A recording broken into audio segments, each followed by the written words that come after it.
your face is very large on the camera. You're the star of the show, Brandon. Oh, Welcome, everyone. This is the What About Nintendo podcast. This is actually the Andres Restart podcast. That's me, Andres Restart. But my partner in crime, Brandon from What About Nintendo, also has an equally great Nintendo channel. You should check him out. The link to his channel is in the description below. There is a small chance Shifty may also join us, but he's busy with work, so if it happens, it happens. If it doesn't happen, it doesn't happen. But we're here to talk about Nintendo stuff, right? It was a pretty big week, actually. We got the Nintendo Direct, so that's going to be the bulk of the conversation. It's technically the final topic, but the first three topics are probably going to go through a fair bit quicker. With the Nintendo Direct, there's just so many different things to talk about that if I were to list out topics, it would... I don't have space on the screen. I can make the text really small and type out every little thing, but do you really want it to be that structured? You want more of a naturally, organically flowing discussion where we come up with ideas and we have realizations, revelations, and realize other possibilities. So this is how it's going to be. But hopefully the audio is working well. I had some issues, which is why we're starting a moment later than usual. I see some people are in the chat already. Hello there, Ray Gamer. Hello there, Brandon Stallion. How you guys doing? We're going to let people flow in before we really jump into the swing of things here. But we will be discussing different things, such as an apparent Smash leak that we're going to be debunking right here. It's already been debunked, right? But we're going to be further debunking it. Brandon doesn't even know about it yet, but I'm going to tell him about it, and he's going to agree with me. I know he will. Maybe he won't. Maybe we'll find out, but I'm pretty sure he will. We'll see. Then we're going to be talking about Switch Sports. I'm calling it Switch Sports because I didn't know what name to really give it, but it's that trailer that came out. It was about a minute and a half that Nintendo just pushed. There were going to be more news on September 12th. It's the thing where you have people from different countries playing around with like these different elastic bands that you put Joy-Cons into. So we're going to talk about that for a little bit, and then we're going to jump into the Joy-Con patent that came out. The one that you can sort of swivel it has like, the sliding part mechanic to the Joy-Con. You can attach that, but apparently you'll be able to still change the shape of the Joy-Con, the front part of it. So we'll talk about that for a little bit, and then we will jump into all of the Nintendo Direct discussion. We'll break it down, provide our theories and predictions for what's happening in the future, and just kind of give you guys our thoughts on what's happening, and of course talk about some of the announcements and some of the games we're already planning that we sort of learned about from the Direct, like the Super Nintendo games, for example, or Banjo and Smash. Yep, that's pretty much it. It's going to be a long discussion, so I'm going to drink some water because my voice is sore. From all the screaming I did during the Nintendo Direct last week. There you go. No, seriously, that shot my voice. Yeah, dude, we could tell, like, even people in my comments were like, Andres sounds different. I'm like, yeah, Andres' voice is dead. Really? Yeah. Oh, man. They're like, why does he sound different in the call? I'm like, because he lost his voice. Yeah. To tell you the truth, I think my voice was kind of messed up from E3 already still, and I think I just made it worse.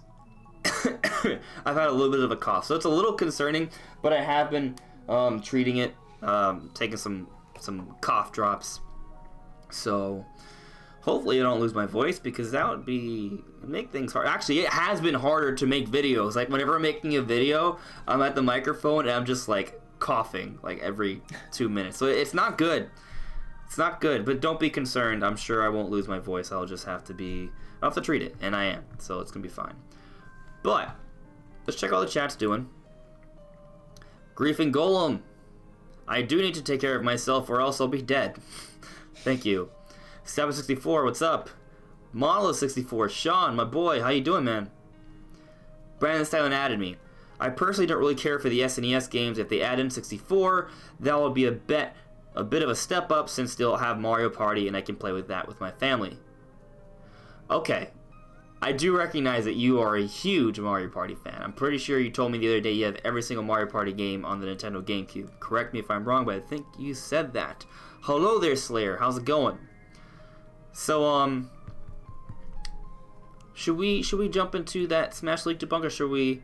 Actually, you know what, Brandon? How about we talk about some of the games we've been playing while people still rolling? Because I really want everyone to see this debunk part, and then, you know, we'll jump into the other stuff. But what have you been doing? To be honest, I've been like busy with like personal life stuff, so I played a bit more Astral Chain. Still haven't finished it quite yet, but I played a bit more than that. And then I played Banjo and Smash, and that was pretty much it. Honestly, like that's all I played since the Direct. Been working on videos, going to the gym. Just got a gym membership. Already been twice, so it's been busy stuff. Changing your life around. Yeah. Yeah. Getting big. That's cool. That's cool. Did you finish Astral Chain? No, not quite. I haven't finished it quite yet. Okay. Because I know you've been playing it a lot. I actually saw your... I want to call it a review. It was kind of a review. Right. It was kind of a review. Sort of a light review. It was... Sorry, hold on. Somebody's, like, at my door. I don't know why. Got you. But anyway, for me, Brandon's not going to hear this, but that's fine. I've been, actually, you know what? Should I talk about this now? Talk about this now. We talked about them in the Discord a little bit. So did you guys notice that on the Super Nintendo games, there is no Donkey Kong Country game? Mm-hmm. So I made a video this weekend talking about the possibility of Rare Replay still happening, right? And I do think, but I didn't at the time I had not realized that there were no Donkey Kong Country games on the Super Nintendo app. I brought up a whole bunch of other reasons why Rare Replay could still happen, but I didn't bring that one up, which I think is very interesting, because why wouldn't there be a single Donkey Kong Country game on the Switch eShop unless Nintendo and Microsoft are working together, along with Rare, obviously, to work on a specialized Rare Replay for the Nintendo Switch, which could include a whole bunch of Rare games on Nintendo systems that aren't available on Microsoft's version of Rare Replay, including the Donkey Kong Country games, which could explain why they are not available on the Super Nintendo app. But it's also possible they're just holding it back. They just want a different lineup that's different from what we saw on the SNES Classic. Yeah, that's kind of what I think. I mean, we were talking about this in the Discord, which everyone should be joining if you're not in there. But I think it'd be... I think if they were doing a Rare Replay, they would want to get games like Star Fox Adventure, Donkey Kong 64, like bigger games. Because I feel like with the SNES game, like we're getting free SNES games on the service, like a bunch.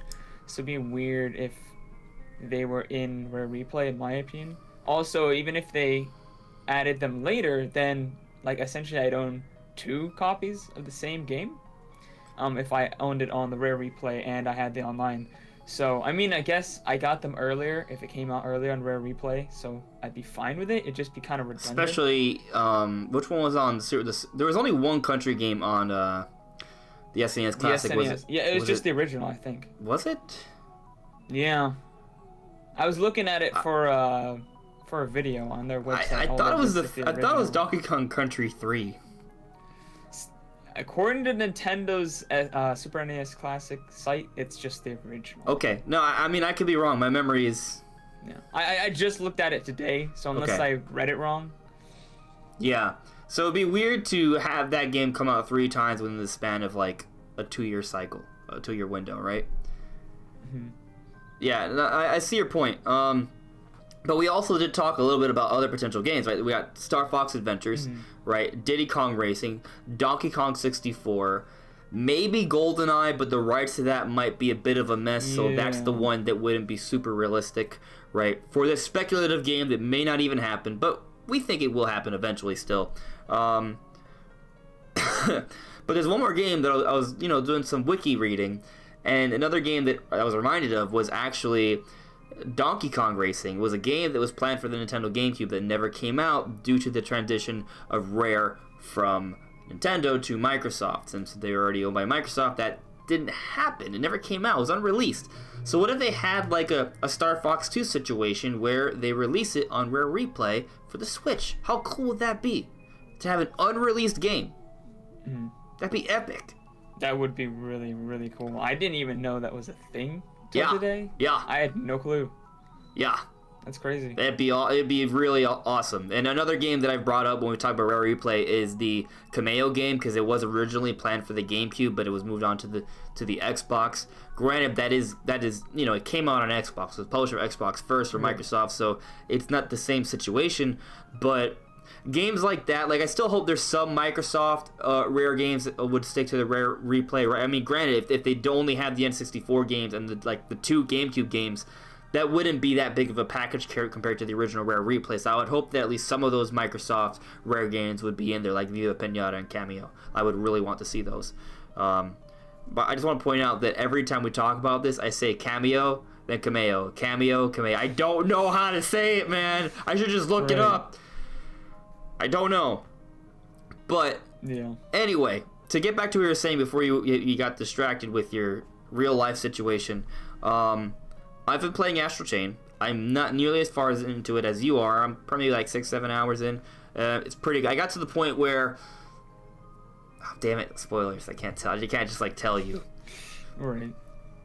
Someone got stabbed. I'm trying to remember. Oh, okay, I know what you're talking about. Yeah, someone got stabbed. That's where I'm at. Yeah, to say the least. So I've already collected 3 of the stands, because Astral Chain is actually a JoJo's Bizarre Adventure game. I don't know if you realized. For real. Right. The third one, this third stand, right, is you can do the ora ora ora. Like that is so. It's cool. It's cool. It's really cool. It never occurred to me. I actually saw the Oda thing. I was like, oh, that reminds me of JoJo's Bizarre Adventure. But it never dawned on me that the legions are actually stands until I saw a little video on it. I had not pieced that together. Yeah, but it makes so much sense. It is. We're playing JoJo's Bizarre Adventure, and it's exclusive for the Nintendo Switch. It's kind of amazing. So I'm really loving Astral Chain actually, but I also I have been playing some of the Super Nintendo games. They're pretty good. The one that I played for the first time was Ghosts and Goblins. Yeah, Super Ghosts and Goblins. Mm-hmm. I started playing that. There's this other game that I forget the name of. It's not. I tried Breath of Fire. I wasn't really feeling how I had to basically pick every. When you start Breath of Fire, it looks like you have to pick the different like menu options that you would have, like item, magic for your button layout. But I don't know what they do, so I don't know which ones I want to pick, where I want to have them. So that kind of threw me off. They don't just have a default? Yeah, that's what I wanted a default. Maybe I just didn't know what I was doing. It's possible. And there's this other game I played that I do not remember the name of, but it's one where you have like a ship and you're going to fly around and shoot things. Yeah, I'm terrible. I know. Terrible video game historian. But anyway, I'm really liking it so far, and I've been playing a lot of Banjo-Kazooie and Super Smash Bros. Ultimate. It is by far the best challenger pack, by far, for me. Okay. Like, it's not even close. Like it's ridiculous. I think he's really good. He's really fun to play. Personally, I think I had more fun playing Hero, because Hero was really weird. And he's pretty cool too. Just the ridiculous amount of moves he had. Hero is fun to play because he doesn't. I don't know, the way he plays is very interesting. It's very weird. I don't know. I'm actually gonna add someone else to the call. Okay. But continue on with your. Yeah, Banjo. Banjo is interesting because he has that the move that where you the one that you can only use like 5 times. I feel like some people just spam. I was streaming the game, and some people would just spam that move over and over again, because it's just you're pretty much invincible during it. And I get so annoyed. I'm like, why are you doing this? The thing is, even though you're invincible and it feels kind of OP at first, it's like super easy to dodge. You can just jump right over it, and it has like before you use it, you kind of like stop in the air before he does like the charge, and you're completely vulnerable during that. So some people were like started spamming it, and I got really frustrated at first, and I was like, oh wait, this is actually really easy to counter if you know that they're gonna do it. The thing is though, if you're high on damage and they do it without you expecting, they're like right next to you, it's really hard to dodge. because you're not if you're not expecting it, because they're like right there and they're just bang. When you're someone's just like at 80% side B with banjo, they It's die. just done. Unless they're like a heavy character, then I think it's got to be like 90 to 100 or something. But like Yeah. it, I've loved the character. Have you been playing a home run contest? No, I haven't tried that yet. So, all right. So, I was just telling you guys how I'm losing my voice. So I've been playing a home run contest with my brother, right? We've been doing it with Ganondorf, trying to like push the limit, right? Granted, we're nowhere close to some of the world records, right? But I did get to see the moon. I launched it so high that I could see the moon, like almost all of it. I got over 500 kilometers, which to some of you may scoff at the 500 kilometers, but I pulled it off and I was very excited about it. I screamed because I did a whole bunch of like heavy hits, and then I timed it and I did a backwards wizard punch, which is actually stronger than the home run bat attack. Oh. And oh my god, it was epic. It was so epic. I got way above the satellite. It was kind of, I want to say over the moon, but the moon is really big when you get high enough. But it was around the moon, and that was pretty awesome. So Nice. I'm really liking home run contests. I might even like it more now than I did in previous games. And it might just be because, one, I'm a little older, but two, so I can appreciate the nuance of things. But also, I think because I really enjoy the mechanics of Super Smash Bros. Ultimate. Like, I think it's the most refined in my opinion. I know some of the Melee purists will come at me for saying that, but like, as it feels very refined. So, and also home run contest is a bit different than what it used to be on Melee, right? So there's that as well. But I'm really enjoying it, and that's the kind of mode I really want them to add, like, because it's kind of more of an arcadey experience, which is something I really enjoy, which is why I love playing classic mode. Like, I love whenever a new character comes out, I play classic mode, and now I'll probably play classic mode and home run contest to see how far I can get with that character. So I'm really enjoying that, and I actually finally got into the online tourney mode, which is also pretty good, apparently. So it's fun. So I've been playing a lot more Smash than I usually do. When Joker came out, when Hero came out, I played them a little bit. I played classic mode. I got to know the characters a little bit. Did a couple of matches with them. Then I kind of stopped, right? With Banjo, I've just been I keep on going at it. It just feels so good, man. And the music and the stage, like, it hits me. It hits me, like, every song. Especially when you do classic mode, because they try to mimic the different worlds. Oh my god, it's so cool. I haven't tried his classic. You got to. What's wrong with you? What is wrong with you? You have to do it. It is a trip down memory lane. I like classic mode. Yeah, home run contest I've never gotten into on any of the other games. I played it like once and I was like, and then I never touched it again. So maybe I'll try it. Maybe I'll like it more in Smash Ultimate. Okay, I'm trying to add Ray. Apparently his Discord's not working. So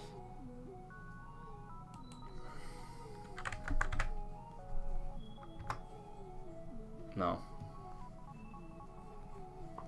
Yeah, I think he's why? Give me 1 second. Oh man.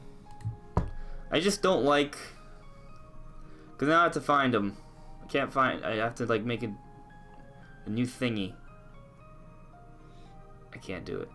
I don't know how to use Discord. How do I find a new friend? I don't know. Yeah. No.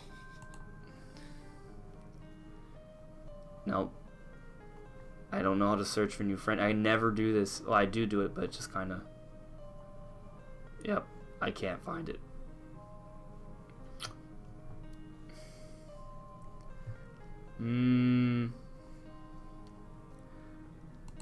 I think because I think the thing is because I'm in a video call, like I can't see all the information I would normally be able to see.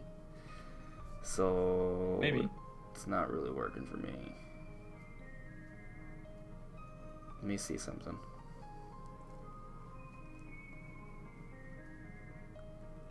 How about you talk about something? So people to watch. Yeah. I'll just read some comments here. Let's see what people are saying. Super Chris says JoJo's Bizarre Adventure doesn't really appeal to him. What? What is this nonsense? Yeah, JoJo's amazing. I need to actually get back into JoJo. It's been a few weeks. I'm caught up with the anime. I'm not, because I just caught up to Fairy Tail, and I was pushing for that. So. Oh, So wait, you season caught it 4? on Fairy Tail? Yeah, I did. Holy Except crap, I think dude. there's one. I think there's one episode that they released like right after I caught up. Oh my god. For this You last week watched that a I lot. did not. Yeah, I did. I watched a lot. Super64 says he's been playing Links to the Past, Super Mario World, and F-Zero. All good games. All good games. I think Super Metroid is the one I really want to get into in the SNES games. Molin64 says he's been playing a lot of Breath of Fire the past couple days. It's a super basic RPG and it's super safe, which is why I think it's fun, but I don't think you'll be able to beat the entire game. Alright. I noticed there's like no RPGs in the I think Breath of Fire is the only one in the launch SNES tiles, which I was like, really? It's kind of weird. There's a lot of really good RPGs in the SNES, so.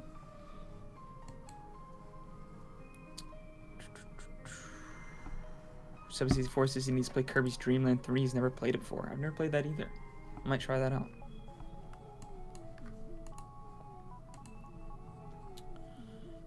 Grieving Golem says the world record for home run contest is 8,000 with Roy and Daisy. I don't know how much 8,000 is. Oh yeah, I saw that. Hello, can you hear me? Yeah. I can hear you. You're kind of loud though. Oh, hold on. Maybe I can lower you.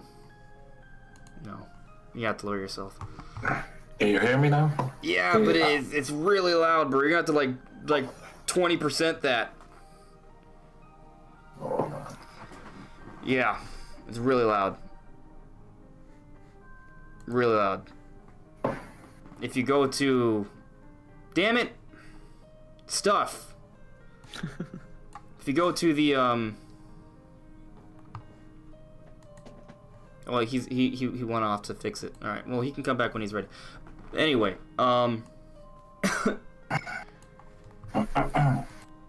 you know what it is? Okay, let me show you something. Let me show you this real quick. It's if you go to the user settings, Ray, right on the bottom, Yeah. and then go on. You should see the user, the all the little like the app settings on the left side. Go to voice and video, and then go to input volume. Make sure you have Is the right it better microphone. now? That's a little bit better, yeah. Hold on. Lower your input volume. Okay.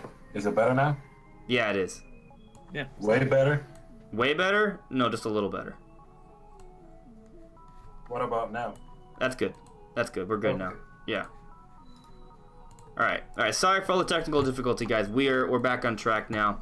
So Okay. So No, I'm we not were- too loud. Right? no, you're perfect now, actually. Okay. Yeah. Great. Yeah. So okay, now we're gonna get back on track though, guys. Yeah. No, I think the Banjo Pack is really good. We'll talk about Fairy Tail later, Brandon. I'm curious how you feel about things are right now. But we're gonna jump into the first topic, just to like really jump into things here. But you know, just to let people know, hey guys, Nerdy Cabana is here. He runs the podcast dojo. How's it going, buddy?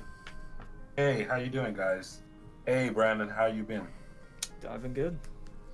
All right, man. It's Cool. awesome. Haven't been here in a while, so I was kind of missing it. So I'm glad to be back. Nice. Good to have you back. Yeah, it's good.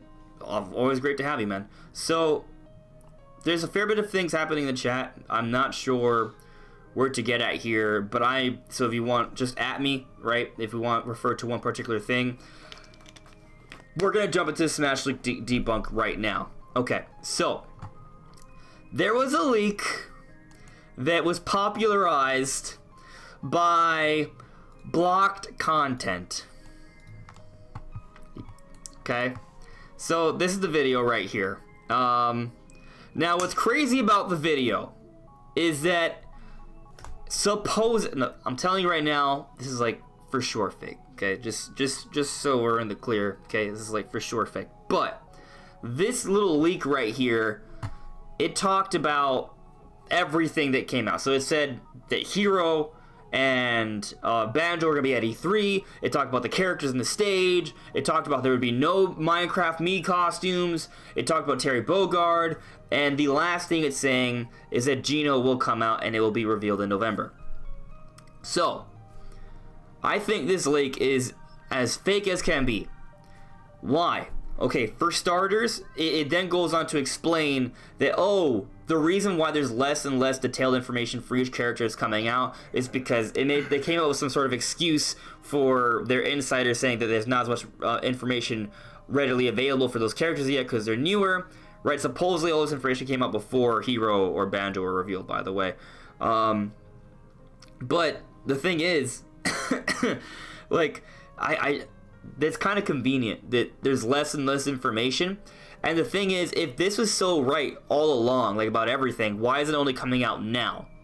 Now to just recently, as opposed to when it was right about Hero and how there'd be 4 different versions of him, right? How it was going to be Luminari and instead of Erdrick, and then Erdrick would just be one of them. No, that didn't come out. They didn't come out when they got Banjo, right? It didn't come out with that. None of this. It should have come out way sooner, right? It was never noticed. Right. So I did a little bit of research, right? Like, I already don't buy it because it's just way too convenient. Not to mention, they are definitely not revealing the final character in November. It's happening in December. They're gonna do it at the Game Awards. Come on. The leak could have been smarter. Everyone knows they're gonna do the final character reveal at the Game Awards. If I'm wrong, I'm not gonna eat anything. I'm not gonna make any promises because that would be weird. But I'll say I'm wrong. But come on, we all agree the final character is gonna be revealed at the Game Awards, right? I think it's the most likely thing. It's happening. Anyway, I'll prove to you why this leak is fake, though, right? And what bothers me about this channel is that they rarely ever post sources. Rarely. So I'm gonna prove to you how it's fake right now. So the original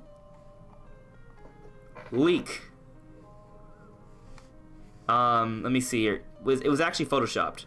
So this is the original actual image, right? So this number right here is the same number in the leak in the video. The date was changed and the information was changed, but they basically photoshopped this image just to make another fake leak. It's using the exact same number for this forum. So it's photoshopped.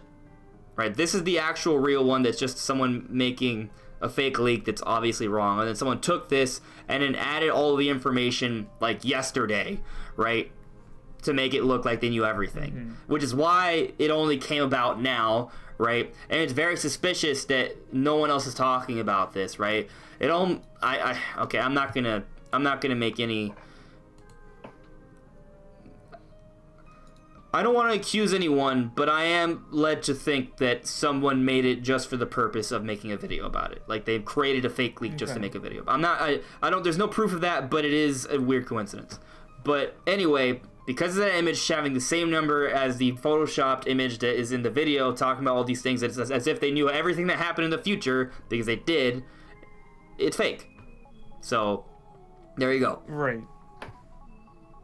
Yeah, that's kind of factual evidence that's it is fake. Like, it's literally using the same forum number post as something that came out like a day or so ago. Mm-hmm. Yeah, there's not much to talk about it. You just proved it right now, and honestly, like you said, I feel like I don't want to say like it's tradition for us to get like a character on the Game Awards, but at this point, like, what better place to do it? You know, what better place to get another character? Terry's coming out in November. Woo! Yes. And he hasn't gone a gameplay reveal. Like, we've gotten a teaser for him, but put it this way, we know less about Terry than we did about Hero and Banjo at E3, right? Because way less. They showed off them fighting with gameplay and all of that. Terry, they just showed him standing, doing a couple of moves on a stage. So, we've seen less. I think they need to have a blowout for him. Maybe they won't do a blowout for him until they do his presentation in November. I think I could kind of see that happening. Like, they're just going to be one more. They're going to do hit the Terry presentation in November. And I think the Game Board is going to have the final character. That's what makes the most sense to me. Could the last character be Geno? Could it be Goku? No, I'm just... Definitely not Goku. But I think Geno is more possible. Geno seems more likely to me now than before Terry was revealed, if that makes any sense, because Terry's not like a Minecraft Steve or a Master Chief kind of character, right? He's an old character, a really old character from a franchise that isn't really that spoken of nowadays, right? Fatal Fury.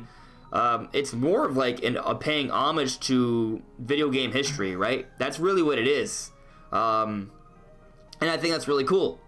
So, like, even though I'm not a necessarily big Fatal Fury fan, like, I've played them at arcades before, right? And I just think it's really cool, and I actually like the character design a lot. I think that has some serious potential there, and moveset potential as well. I've seen how the character plays. He could do some really fast, like, he's going to be a lot, I think he'll be a lot faster than Ken or Ryu. He's not going to feel or look like them at all. Just because he's a fighting character doesn't mean he's going to play like them at all.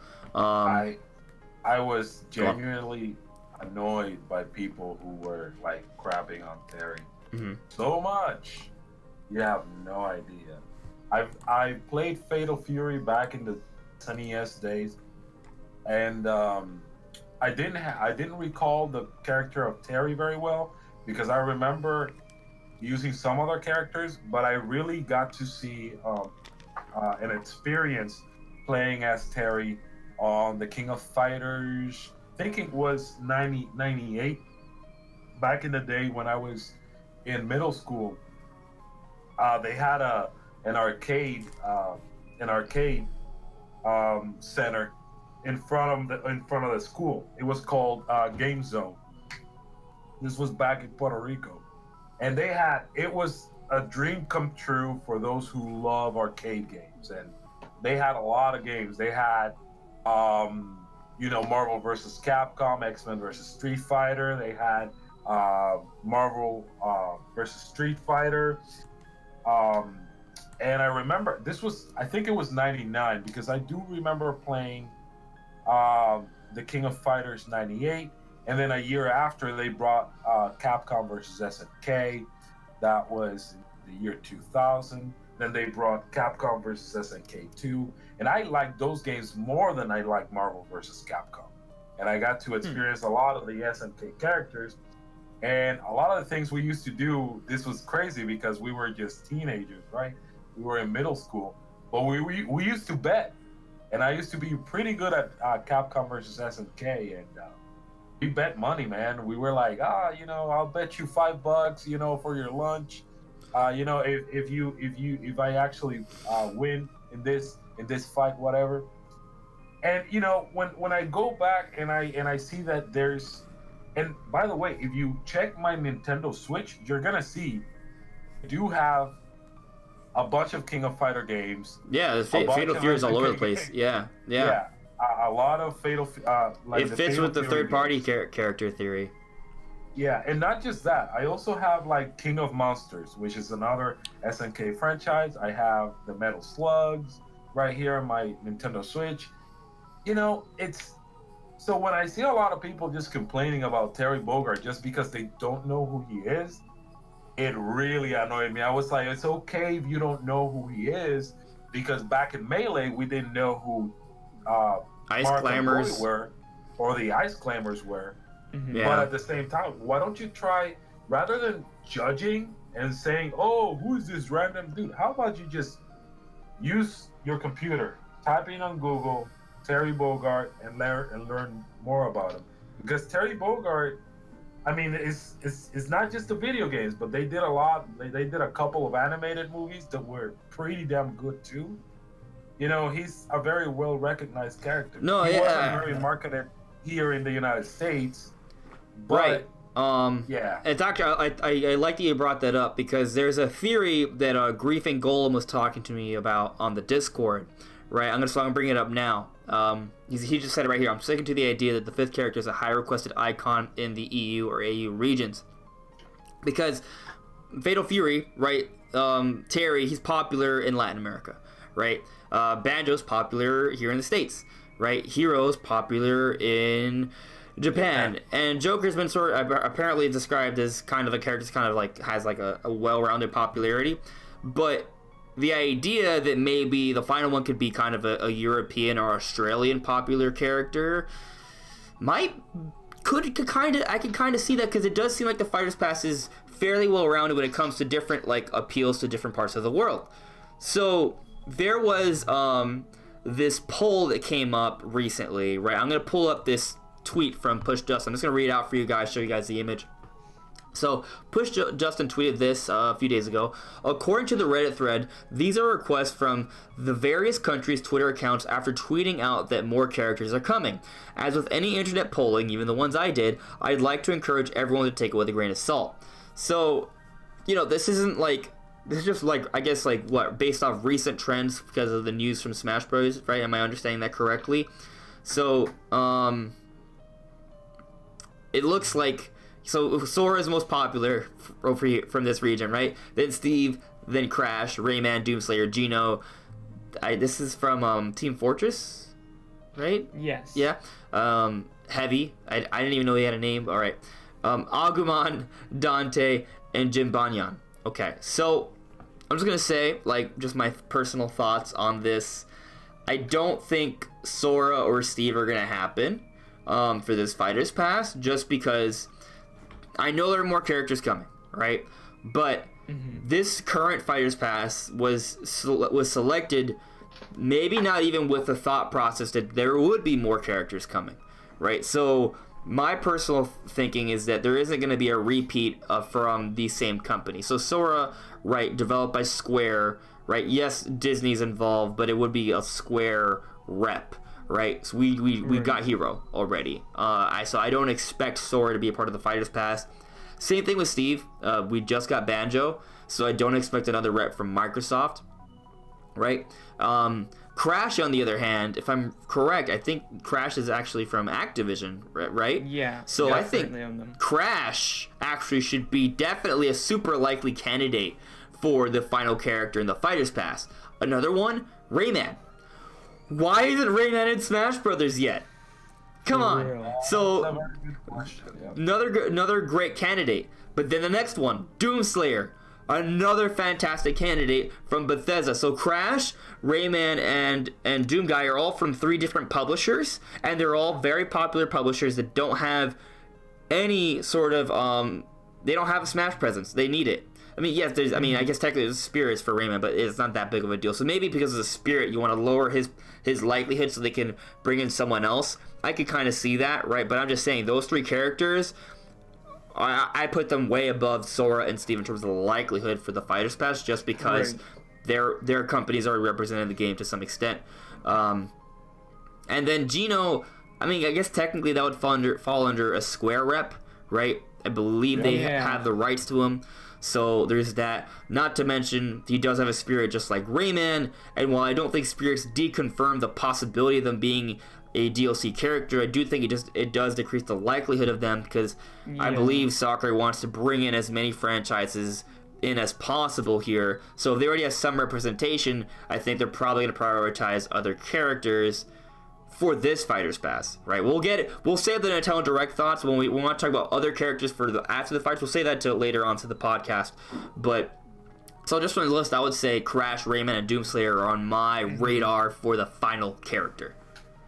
Yeah, I mean, if I was Nintendo, honestly, I'd probably go with Doomslayer, just because Bethesda's been the most supportive of the Switch. And I mean, there's just a ton of Bethesda games. There's 3 Doom games on the Switch now, or there will be once they all release. And the history there is the biggest, definitely, of the 3 with Nintendo themselves. So, and he probably honestly has the most impact on gaming as well. Kind of, being one of the biggest pioneers of early first-person shooters and things like that. And they even Bethesda had a special announcement that they're bringing over Doom 64 for apparently the first time since the N64 to the Switch, right? And it's remastered too. So Yeah, That's a very good version of it. Yeah, and we got a whole bunch of other Doom ports like what, a month or so ago, right? And we got Doom 2016 last year, and Doom Eternal is coming this year as well, day and date with their systems. And there are other Bethesda games coming to the Switch as well, or have been coming. Like the relationship between Nintendo and Bethesda is really strong, and Doom's getting greatly supported. Yeah. Oh, I forgot about the other three. So what are we gonna have? Like six Doom games in total on the Switch? I think That's a lot of Doom games, man. Yeah. A lot of Doom games. Another company that you didn't mention that you're forgetting, and I know you don't like it very much, but Tecmo, man. Tecmo. Oh, Ninja Gaiden. Yep. Yeah. Yeah, Ryo Hayabusa from Ninja Gaiden. That's a good point. I mean, and you can't say that Nintendo doesn't have a very good relationship with them, because we've gotten all these collaborations with Team Ninja and all that, with Hyrule Warriors and Fire Emblem Warriors and all those games, So yeah, they have a really good relationship too. So for all we know, we could get Ninja Gaiden in there as well. Yeah, I mean, Shifty did technically leak that, right? But it was, I don't want to say debunked, because I think there's a possibility that it could be for the 5th Fighters Pass, right? Shifty, I'm not sure Shifty's going to show up today, but, so I don't want to speak for him, right? But, so, take it with a grain of salt, but from what I've heard him say, right, basically, what he's heard is that from his sources, which have gone a whole bunch of things right before, by the way, right? Like, he doesn't just say these things all willy-nilly. Like, he's had multiple people, and, like, he knew Marks, for example, was going to be in Smash Bros. Before anyone else, and also Piranha Plant, right? So it's not like his sources have given him, like, Piranha Plant, really, like, it wasn't PD Piranha, it was Piranha Plant. It was very specific. So he definitely has had inside information, so I don't think there's really much debate there. But again, like I've said it many times, right? Just because an insider has legitimate information doesn't mean they're going to always be right. Sometimes plans change. Sometimes there's leak bait. There's different things that could lead to it. Or it's just sometimes, like, there could be something lost in translation. So you always have to take these things with a grain of salt, regardless of who's leaking it. But, his sources told him that Ryo Hayabusa from Ninja Gaiden would be the 4th character. That's what he was told. 4th character is Terry Bogard. So that's why it's maybe sort of debunked, but it's possible that it's just the 5th character, right? Maybe initially he was going to be the 4th character that changed plans, and he's going to be the 5th character. So I would say, yeah, Ryo Hayabusa, definitely a possibility. He was popular back in the good old days, right? He would be kind of like, bringing in that old kind of character, kind of like the Castlevania characters or the Street Fighter characters, or even Terry Bogard from Fatal Fury. So I can see it. So I would put him right up there with Doomslayer, Rayman, and Crash because of that. For sure. It would be very cool to see, like, the old version of him, though. Like, that's what I would like to see. So I can be remembered of my horrors as a child when I played Ninja Gaiden. Yeah. I definitely think they would go with the old design. That's what they've been doing for a lot of the characters. Yeah, absolutely. Especially since his latest games have been like trash. Apparently. Yeah, that's kind of a problem. But relevance doesn't really matter, right? Terry's not relevant anymore, right? Neither is Banjo, but they're the 3rd and 4th characters. So we should take that into consideration, right? Like, it's not all about popularity. It seems to be more about, like, paying respects to gaming history, if anything else, right? I do want to point out, for fairness, though, that there was a DLC for Ryu Hayabusa in, I'm probably gonna get the name wrong, but it was a Warriors Orochi Ultimate 4 or something like that. I might be butchering the name, but it was something along those lines, and give or take a word. Apparently I got the name right. So I will be honest. Yeah, it could be miscommunication on that part, but maybe not. We'll have to wait and see. No, I think you did pretty good with the name. But what I was gonna say is that I'll be honest with you guys. I know I heard I saw Mandalay Plays says that she wants a female representative, and I'm not gonna lie, I would like a female representative as well. I think it's weird. Now, I mean, I've talked about this before. I don't think it's. it's just kind of like, I'm not for pandering, right? Like, I don't think you should do something just to appeal to a minority, right? But at the same time, I think there should be variety. So it is weird that there hasn't been any, and there's a couple options, right? We talked about it on the channel the other day. I brought up a few, and we talked about the podcast as well, right? Lara Croft, for example, or Jill Valentine from Resident Evil. Those are options. Oh my God, Lara Croft. Oh my God, no. I would love Shantae, Jill, though. but she's a spirit already. Yeah, Mm-hmm. Shantae. I feel like I would Shantae has a like- shot I would for like- the future, actually, for I would- more I would DLC love- characters. I would love Patricia Wagon, which is like a character from like Way Forward as well. But if Shantae is not there, definitely she's not gonna be there. Mm-hmm. So yeah, but I, you know, a lot of people were talking about when the rumors were going around that an SNK character was going to be revealed.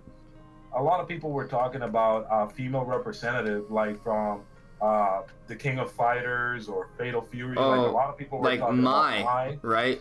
Yeah, see, but I was thinking Mai, like, why would you choose Mai over Terry? You know, but You wouldn't. there's But what if other- there's a tag team mechanic? Mai was not in that reveal trailer, was she? No. She was So it's kind of interesting, isn't she? I like I said, I don't know that much about Fatal Fury. I played them a little bit on the arcades when I was a kid, but that's pretty much it, right? So is Mai like considered to be like one of the more popular characters? Right, I would assume yes. Mai is like the Chun-Li of SNK. So my question to you is this: to you, do you find it weird that Mai was missing from that trailer, Do I find or it weird? or do you think it was just a coincidence because they could only put so many characters in the trailer? I find it weird because I know they showed a female. I don't remember who it was. It's the though. girl with the hawk.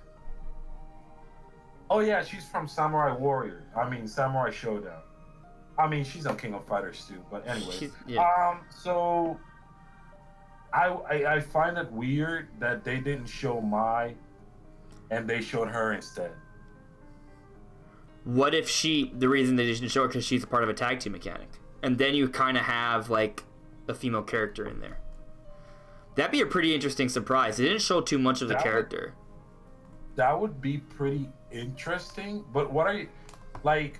Because in the King of Fighters, it's like a tag team. Like Fatal Fury used to be like 1-on-1, right? Mm-hmm. But the King of Fighters, like if you play King of Fighters like 98, 2000, whatever, it's like a tag team mechanic. So like you press a button and then like one of your teammates comes and helps you out. Is that how you're saying that? I don't know. I don't know. This is not my personal theory. It's just something I've heard. The only thing I've noticed is that Mai was missing from the trailer. Okay. Yeah. No, because I definitely see it as an ally. Like I could see Mai or another character as an ally. Like you press a button and they come out and they defend you. But I don't know if we'll get like two different characters when because we already when we get like the Terry Taylor trailer. I mean, like the mini direct that Sakurai like shows off the characters and all that. I don't know if we're gonna get like another character from that franchise. So, but I could definitely see like an ally button. Like you press a button and one of the Fatal Fury characters jump in and just like hit a couple punches and then leaves. Something like that. I just want to point out that, correct me if I'm wrong, but I'm pretty sure this image is not Photoshop, but this is an image from the Terry reveal trailer. It was Smash Cross Fatal Fury, right? Not King of Fighters. Yeah. But a lot of the King of Fighters, a lot of the King of Fighter characters are. Isn't it just kind of basically like a sequel series? Kinda, yeah. It just introduced like different fighting mechanics. Gotcha. Like the team mechanics, is like from King of Fighters. Like what we're talking about, like that's from King of Fighters. But if they're only focusing on Fatal Fury, then it's just probably gonna be Terry because Fatal Fury was just a 1-on-1 game. Well, apparently, I'm just reading what Grief and Golem is saying. I do remember them saying King of Fighters on the stage. It can be both, right? Like, Maetista representing that whole thing. I mean, I don't feel like it saying Cross Fatal Fury doesn't mean they can't have a team, like the tag team mechanic, right? I don't feel like that refutes that possibility. But I also wouldn't bet on it either, just because, I mean, that's like adding 2 characters in one. Right, like with Hero, they were different skins, right? It's the same character, so a tag team character would be a lot. Now, if it's just like an assist where they come in briefly, right? So you see they have the model and they come in to do an attack. That's one thing, right? To help you out for a moment, like summoning an assist trophy, I guess, for a moment. That's one thing. But for it to be like Pokemon Trainer, where you can change out 3 different characters, that seems like a little bit much to expect, I think. That's a lot. Yeah, I feel like that's a lot. But like the idea you were talking about, the assist, like another character assisting, like I could see that. Yeah, that would be pretty cool. Yeah, that would be pretty cool to see. So maybe that's one way they could sort of have some sort of female influence from Terry. And if the final character is a female, well, there you go, right? There's that. I also want to point out Kazooie is a girl, right? The bird's a girl, and they're also animals, so there's that whole other thing as well. I used to think that Kazooie was a bird boy, like when I was a kid, but then when I stopped getting lazy and started reading like the dialogue, then I was like, oh, so he's a girl. Yeah, it's kind of funny how that happened. So I want to check on the chat here. Some of you guys added me. I'll try to get to that, and then we'll be moving on. Sabbath64. Oh, there's a few things. So, Computer Robots added me. And guys in the chat, you know what I want for more modes than I want Break the Targets, Adventure Mode, Subspace Emissary, Part 2, World of Light Part 2. So, I just want to caution that Sakurai said in the Smash presentation that they are, quote, pretty much done with modes, right? End quote. So, I think I probably still ended up paraphrasing it, but he used the words pretty much done. So, I think to expect like another adventure mode or Break the Targets or something like that in the near future, you're probably setting yourself up for disappointment, because he literally said, we are pretty much done. Pretty much done means don't expect anything major, right? Of course, I want to believe, oh, Sakurai's just trying to, like lull us into having low expectations, right? But remember, he said, hey, don't expect too many newcomers for Super Smash Bros. Ultimate, and that was kind of true, right? Like for the base package, we didn't get that many more new characters. So, I think we should take his word at face value and not expect too many more new major modes. But would I love a new adventure mode? Absolutely. Would I love Break the Targets? I've been begging for that for months. So I hope it happens. Maybe it'll happen eventually, right? But I no longer expect like a new mode with the next update for Terry or the 5th pack either, even though that seemed like the pattern before he announced that. So, I'm not expecting it. Savage64 added me. Do you think the last character for the Fires Pass will be mind-blowing? I'll tell you this. Terry was entirely unexpected for me. So, I'm only disappointed that it was kind of leaked like 2 days before. Like, I really wish I did not know until it happened. Because I would have been like, who the hell is this? Right? Instead, like, I knew, like, for a fact who it was going to be. Before it happened. So a little disappointed by that, but when I heard it was Terry, I was like, huh? Terry? Who's Terry? I had to look it up. It's like, oh, okay. Yeah, so, I hope it's someone like that, to be honest with you. If it's Geno, that would blow my mind, right? I want to. Because I don't expect Geno for this Fighters Pass. Those would all be cool characters. I hope it's not leaked right before, because that happened with Banjo too. Like, I was telling you guys Banjo for a really long time, but I wasn't saying it like a leaker. I was saying it as a speculator, right? I had evidence backing it up and we could say it with confidence, but I wasn't leaking it, right? So it's a little different. When something's leaked, you kind of know. Right, sometimes leaks are wrong, but there are some leaks where you're like, yeah, that's real. So, hopefully I'm surprised. I really want to be surprised. Computer Robots added me. Give us a smile for 1 minute. No. I'll smile here and there, but not for a whole minute. Maybe at the end. 764. Would Nintendo really add 2 Square Enix characters in one Fighters Pass? It would be nice, but it doesn't really make sense. Right, and that's why I don't think Geno is likely. Right, which is why I don't expect it. Which is why it would be mind-blowing for me if they do add Geno at the end. Right, that'd be nuts. Esteban Ravioli. How do you feel about the rumors of PlayStation getting a PlayStation All-Stars 2 for the PS5? Well, firstly, I didn't know there were rumors for that. 2, good luck, because it's not going to stand a chance against Smash Ultimate, but hey, it can still be a fun game in its own right. Alexander JRP. Go on. No, I was just saying. I just wanted to read a question that I see over here. Gotcha. Whenever you're done. Do what you're gonna do. Okay, so Griefing Golem says, "Oh yeah, it's so weird. Why does the stage say King of Fighters then?" So the stage on Terry's that was shown when we saw a little bit of gameplay is actually from the King of Fighters. So that being said, there could be a possibility that a lot of it's crossover between both. Yeah, there's a cross between both, exactly. So there you go. Yeah, I mean, I guess that's evidence in and of itself. Alexander JRG was he said, what we asked, what will update 6.0 7.0 come with, since Banjo's update 5.0 came with, the last game, or what was it was home run contest.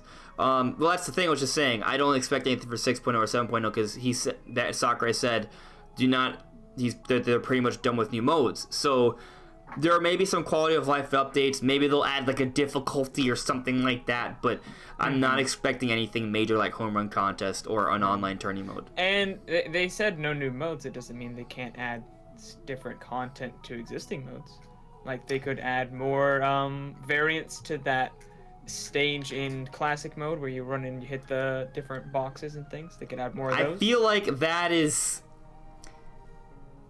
I am not expecting that because... No, I'm not that specifically necessarily, but different things like that. I would love that though. If they did all of a sudden like just add like more variety to the classic mode race to the finish stages, that'd be amazing. I'd love that. Just one. Super cool. Computer OS added me again. And people in chat, how do you know that Sakurai is going to put more DLC characters at the Fighters Pass even though it's sold very well? Well, Sakurai said there's going to be more characters. What? Not in the Fighters Pass, but after. Yeah, there's going to be more characters. It's like right. I'm not sure I understand the question because we already know there's more characters coming. Yeah. That was announced officially.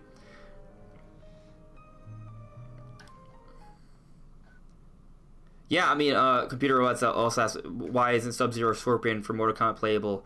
They maybe. I doubt it, but it's possible. Could. They're popular characters. They go way back. So this is an interesting point. 764, he said, I don't know about you, but I personally want the next Fighters Pass to be all Nintendo representatives. Me, it's not so much that. Like, to me, my ideal next Fighters Pass would have Rex and Pyra, Nintendo. Geno, sort of not Nintendo, but Nintendo-esque.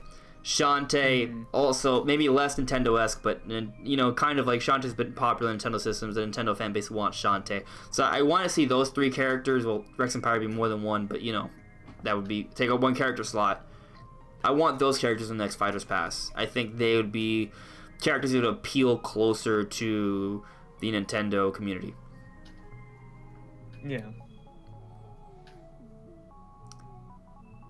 All right, so I just see that Alexander Christopher Hernandez saying the King of Fighters was originally from Fatal Fury, and then they went apart as their own series. Hey, I didn't know that. Thanks for saying that. Okay, cool. So, Esteban's asking, do you think Dante will get in? I don't know. Apparently he's fairly popular, so it could happen. I feel like Resident Evil is more likely in my opinion, but yeah, we'll see. I don't think Dante would get in. Ask Kamiya. He'll gladly respond. Yeah, then he'll block you. Yeah. So let's move further down. Right, we're past the Smash League debunk. Let's talk a little bit about that weird trailer we saw. Right, and we will be getting to Nintendo Direct thoughts, and we'll probably talk a little bit more about characters we expect for the future with the Smash DLC, but we'll get into that during the Direct topic. So, did you guys both see that trailer that I'm talking about? Yes. I didn't, I saw pictures of it. That's but all I you was needed to like, That's see. all you need. That's all you need. Yeah, I saw the pictures and I was like, yeah, I'm not even interested in checking out this trailer. So I didn't see it. Yeah, I just watched it and laughed and laughed and laughed some more. So you need a good laugh. You should watch the trailer because it's funny. Yeah, it's weird. So it seems kind of like Nintendo Lambo in the sense that it's using the Joy-Cons in unique ways, right? Attaching it to different peripherals. But it's also like maybe Wii Fit and Wii Sports combined as well, right? So we don't know about the game, right? I guess we'll see that on September 12th. Seen anything If they called it Switch Sports, I'd be pretty hyped. Or Switch Fit, I'd be like, oh, that's interesting. Yeah, right? Depending on what the actual games are. Right, if it looks fun, I might get it. Because it looks like something that you could use to exercise a little bit. I'm all for exercise, so, you know, Right. by all means, I'll do that for sure. And I could just say I'm working on my channel by you playing this game that it may not even be a game. It might not even be a game. I think it's gonna be a game, but like a very definitely like kind of like a casual game. They're definitely going for like that Wii audience sort of thing, I think. Yeah. You guys have any other thoughts on it? Do you think it's gonna be something else, or? I think it's not for me. Just by Yeah. looking at it. That's It looks like something that you'd be like embarrassed to play. Yeah, I could see that. I'm really just curious on the game. Like, if it's like a spiritual successor to Wii Sports, I am hyped. If it's a spiritual successor to Wii Fit, which might be more likely, I'm not as hyped because I mean, Yeah. you know, I think sports it's is more fun. of a Wii Fit thing. Yeah, 'cause likely. It didn't seem like they were playing sports. Well, like they were wasn't doing there like weird- one where they were kind of like racing around? There was another one. Did they use it like a bow? Right. Wii Sports Resort had a bow, right? I need to go back and watch the trailer again. 'cause Yeah. I was kind of like just laughing at how stupid it It's was. also almost kind of like a WarioWare kind of game too. Yeah. Or what if it's It- 1, 2, 3 switch? Yeah, Interesting. yeah. It could be something like it felt more like something like that, like a collection of weird mini games. Is what it felt like to me personally. So Hard to say what it's gonna be. We'll find it out really in a couple is, 'cause days. They don't show you We're literally. literally gonna find out in 2 days. Yeah. Yeah, Switch Sports Resort, Switch Fit. Those would all be awesome names. I feel like if I get a Switch Sports Resort and I have to use that thing to play it, I might be a little upset, depending on how it is, because that I don't know. Nothing about that looked fun. It just looked weird. You know what I want? I honestly want an HD remake of Wii Sports and Wii Sports Resort. I'd take it. I mean, we don't need new controllers. The Joy-Cons work on their own. Yeah. I love Wii Sports Resort. It's great. Yeah. Wii Sports is also a ton of fun. So. Imagine those combined to get all the games combined together for one like massive remake with some quality of life changes and enhancements like in HD. Like that'd be pretty awesome with online I would modes. like it if they added a new island as well, because you had like that. My favorite part of Wii Sports Resort was when you just flew the plane around and you like explored and found all the eyes. Well, what if were they the made a new locations. island? And it was the Wii Sports Island, right? Because it Right. would be, That's what I'm saying. Like if they have a new yeah. island, that'd be great. that would be awesome. That's not what this is though. No. No, I Doesn't want it to seem be, to. but it's not. Probably not at least. So I guess we'll find out in a couple days. You know, I think Yeah. we're ready to move on to the next topic. Unless there's anything else you guys want to say on that. Nope. Nah, there's not much to say. They didn't show There's that not much to say. All I right. just saw it and I was like, nah. Okay, this one is a little interesting. So I'm really curious how you guys feel about this. It is the patent, right? Mm-hmm. There was a patent that came out, well, that was filed by Nintendo for a hinged Joy-Con. This is it, my friends. I want to make sure that you guys can see this clearly. Okay, you guys can see this Yeah. I can see pretty it. clearly. So basically, you know, it just slides into the Switch, but this is like a hinge here, so you can actually curve the top part of the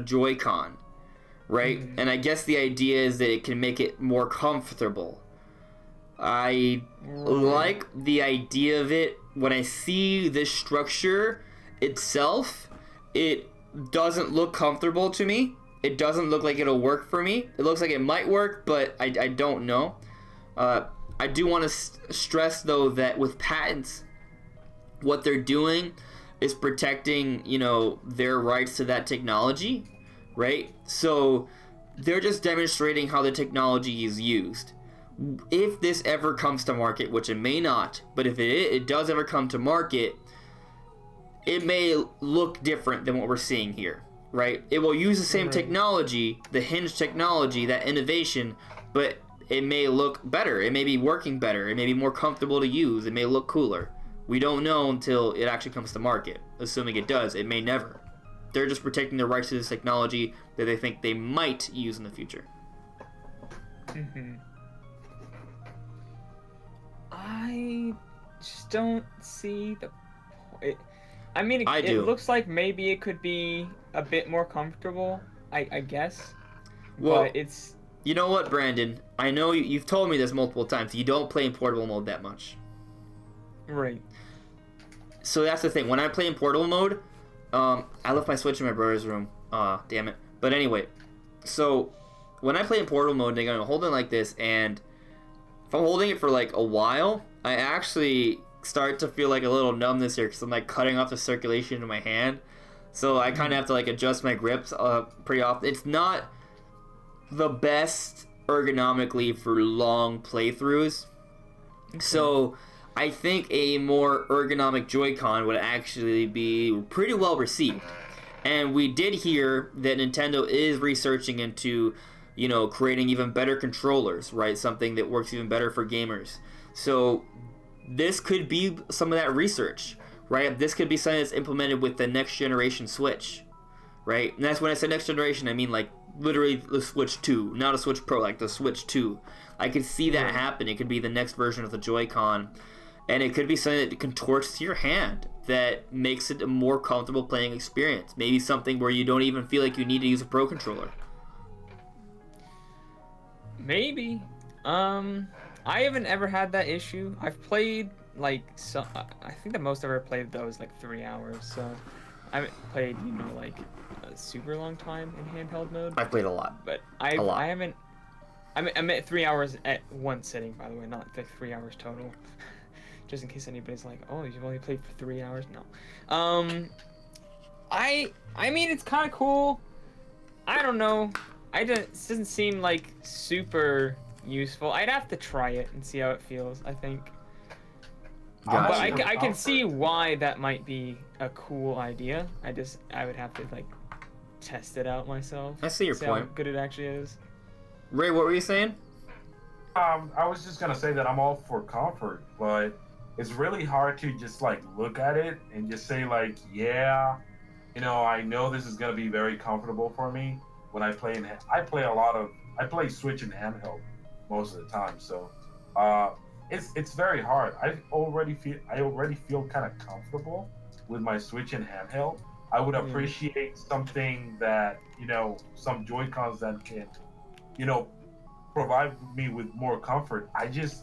But just by looking at this picture, I don't know how that would happen. I'm just looking at Brandon like, oh, so this is how it looks in portable mode. Oh, portable mode. I've never used this before. I'm just trying to imagine how this would hold. I guess you would hold it kind of like this. But then the joysticks on this one is kind of laid back. So you're at like a weird angle to the joystick. I'm curious about how that might affect usage of the joystick. I imagine it'd be something that can have different angles depending on how one's hands are, right? Like maybe it can go in both directions, right? Maybe it doesn't just go down, it could also come back forward as well. Maybe. I would hope that it wasn't just like this or like this, like I like click or like adjust. And I want to point, I understand what you're saying. I want to point out though, again, just to stress this, like that's what the patent shows, right? But I just want to say that that's just to secure the technology. If it comes to market, it may look and flow a lot better, right? It may not be just something that just looks like it just goes up and down. Maybe it can go in different directions. Like the point is, they're just securing that hinge technology to bend the controller, so no one else can take that. I'm idea. also curious about the pricing of this version of the controller. Well, if that's the only innovation a next generation Joy-Con has, I would hope that the other parts would drop in price, so it would still be about the same price once that new version comes out, assuming it is something that's implemented. I'm just curious about how the hinge would even like fit in with the components of the Joy-Con. I don't know. Obviously, they'll figure something out if it comes. I'm just confused. Like they're gonna have to like rearrange some stuff inside the actual Joy-Con itself to fit the hinge. Yeah, we may never even see this come to light, so it's hard to say for sure. But I think it's interesting. I think it's really interesting. I'm really into like the ergonomics of controllers. Yeah. So anything that can make the Joy-Cons more comfortable, I'm all for that. Because I feel like the Joy-Cons are really close to the perfect controller. Like, it's really close. My other thing is, like, it goes and tilts like this. Like, most controllers are, like, rounded. So I'm interested in how comfortable it'll be just straight tilted over. Exactly. Nothing underneath. But that's my point, though, right? In the patent, it looks very angular. But my point is that they're just securing the technology to work on a hinge. Maybe when we actually see it, it's something more rounded and something that seems more comfortable. You know? How that material... I don't know how that'll look in real life, to be honest with you. I'm just simply saying it may look better once it's actually made. It may... Yeah. I don't know. It could be a cool new thing. I'm just not... I'm just curious at this point about how exactly it would work. Right, because I do agree with you, though, that the way it looks in the patent, at least, I do have a hard time imagining how that, specifically, the way it looks there, would make that much of a difference in terms of comfort. Right? Yeah. Yeah. So, it's definitely curious, though. It could be something really, really cool. I'm just wondering, Just at this point, I just very curious about how they would actually pull it off. Indeed. So, I think we're pretty much ready to move on to the next topic. Maybe we'll see this in the future, but it'll probably be a few years before we ever hear about it. Or not. I don't know. Maybe Nintendo's like, hey, new Joy-Con, buy it now. But I doubt it. I really do. Yeah. I hear like a weird noise in the background. Sounds like a clicking. I don't know what that is. I was clicking. Sorry, with the mouse. That's all right. So we're about to jump into just our thoughts on the Nintendo Direct. I'm just gonna check in with the chat for a moment before we jump into this final but largest topic that is multiple topics in one. Let's see here. No Filter Nintendo Podcast. How you doing, man? Grief and Golem. Since they released the Switch Lite, do you think they will release a dock-only Switch? No. We've talked about this before, but just kind of like the Switch Lite is a cheaper portable system, more portable system, right? It's missing features because they took out features so they can make it cheaper, right? It's meant for as a low cost alternative for people who only like handheld, right? The basic Switch has all of the features you need. It is the Switch experience. If there's a Switch Pro, it's going to be a premium deluxe experience. Not having the portable aspect would not be a premium. It would be bad. So unless you want it to be cheaper, right? If maybe you wanted, then it wouldn't be a Switch Pro. Though it'd be something else. It'd be another alternative. Yeah. Right. But I don't see that happening because I feel like that would basically require different hardware for it to make sense economically, right? Maybe I'm wrong on that one, but it'd be weird. I think all Intel needs to do is come out with a Switch Pro a year or so from now, and it's going to be a premium system that will have all the features of the basic Switch, but with more, because it's a premium, a deluxe version, a Pro version. So, I don't see that happening. When you make a standalone console, you immediately now have direct competition with the other consoles because right now the Switch is in a unique position where it does other things that the consoles don't do. If it's a standalone box, it's just gonna there's no. It's not. I don't see it doing well. It has to be Like- on par or close like, to the other Brandon, systems. you don't use portable mode that much, but would you want that kind of Switch? No, not really. What if it was like What if it was like a 4K Nintendo Switch? I'd buy it. Hell yeah. Okay, but it wouldn't be portable. No, yeah. Oh, I would buy it. So. I do play portable sometimes, and I like the portable aspect, and other people in my family use it portably, so I would want them to make a portable one. I think I think it would sell more if it was still portable though. Yeah. Right, because And- you are and a there's hardcore no Nintendo way- fan. You Yeah. were a Wii U owner. Ray, Yeah, you were I was. also a Wii U owner, right? But you gave up on it very quickly. Oh yeah. So both you guys were the kind of people that would buy a Wii U. Hmm. So I guess you guys aren't the best to ask. Yeah. Um, And my thing is, like, you're gonna have, if you're gonna make a standalone home console, you're gonna have to make something that competes with the other standalone home consoles. And next year, the next generation of consoles is coming out, and there's no way. I don't think Nintendo would ever make a machine that could stand up. unless if it was like a 4K VR device, maybe. But It would have to be different. But then you're literally going directly against the PS4 Pro and eventually the PS5 because that's what it's gonna do. So Yeah, I just don't see the point of I don't know. No, I think they should just make a better Switch, which they can do. So that's how I feel about it. And I like the comparison that Sav64 brought up.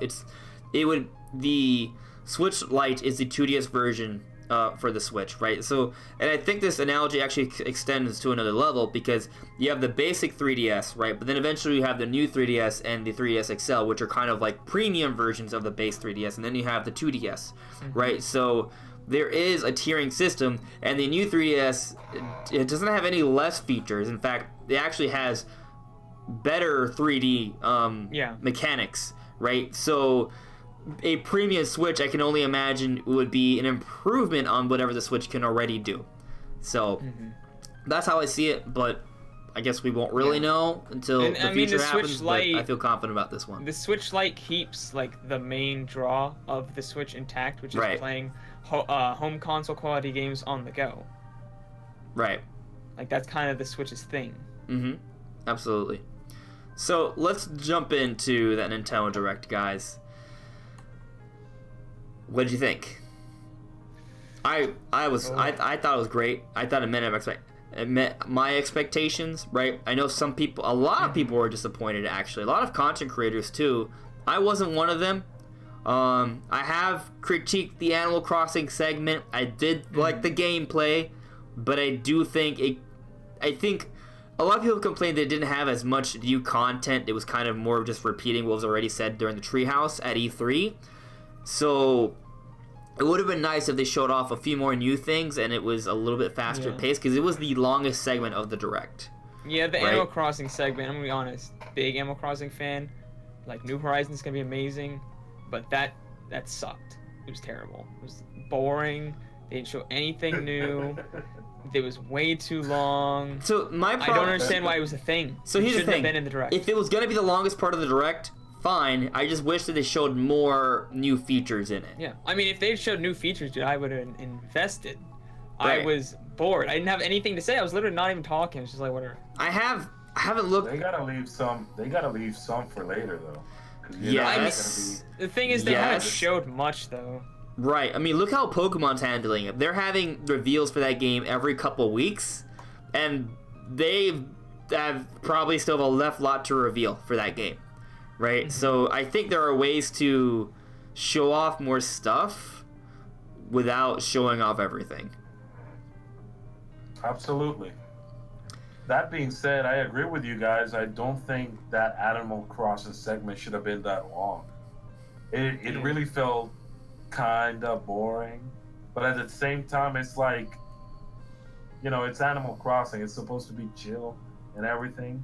Like, I really yeah, did you gotta get that though. I feel like I got that feeling of the comfy atmosphere. I think that little 5-minute video, like for the Animal Crossing diehards who are starving for Animal Crossing information, I recognize that you guys loved the heck out of that segment. So maybe that's why Nintendo did it, because they realized.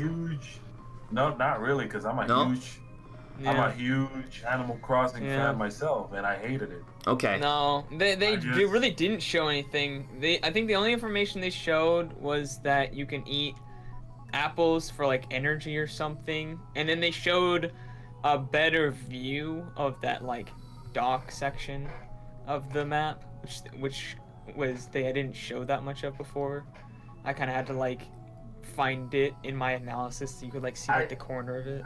I don't know. I just feel like a lot of the things they showed we already knew. We did. Yeah. From like I mean, they said it in the direct. They said games. Yeah. And from like the direct, you know, that we had on E3, you know, we just knew a lot of the things. You know, there were minor details that we didn't know. Like you'll have like the Tom Nook cell phone or whatever, you know, or tablet or whatever. We did know that though. They showed it in the treehouse. I didn't even remember that. Yeah, they showed it in the treehouse. I was like, yeah, the Nook phone they talked about. Oh, okay. Yeah, all of this was. Yeah, they did say beforehand that it was a recap video. I'm like, why are they showing a recap? Right. I thought maybe I misunderstood what he was saying. They literally said that. Nope. They were showing off.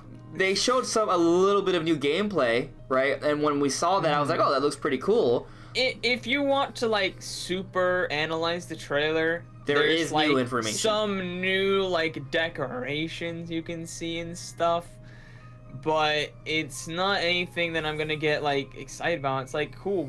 Obviously there's gonna be different. Maybe the part of the problem though is that with Animal Crossing. I mean, Animal I guess Crossing is just not like we already kind of know. Maybe we already kind of know what it is. Like maybe there isn't really much more to show in terms of mechanics. Like it's Animal Crossing. There you go. Right? Like they could show more of the game, but maybe they shouldn't.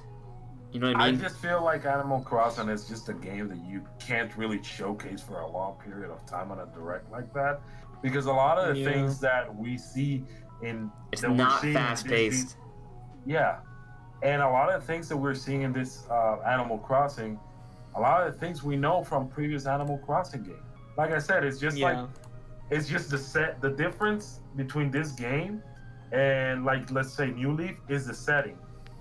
Instead of being the mayor of a town, now you are going to be in a deserted island. That's basically it. That's what the game is going to be about. Now, everything else is just minor details that are going to add to the gameplay, but like how long can you show these things on a direct, you know? It's just, I don't know.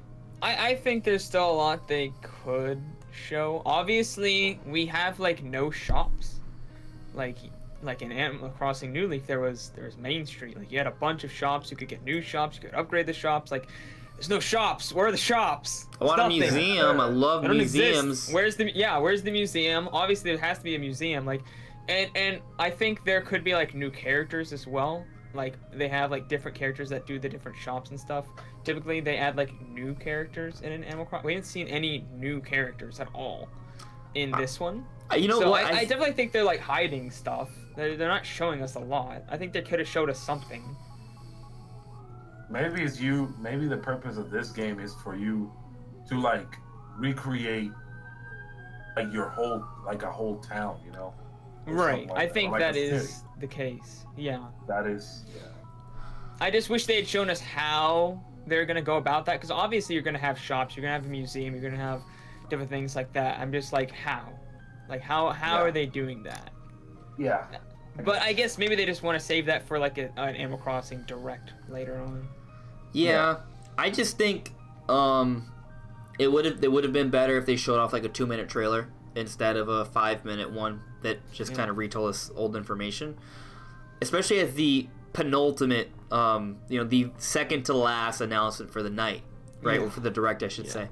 And I see some people talking about in the chat, and I'll get to that in a moment, but I just want to say that I thought I have a video coming out probably tomorrow about this. Xenoblade Chronicles Definitive Edition was huge for me. Huge. And I think it was actually very well deserving of the final announcement. But here's the thing, though. I feel that way.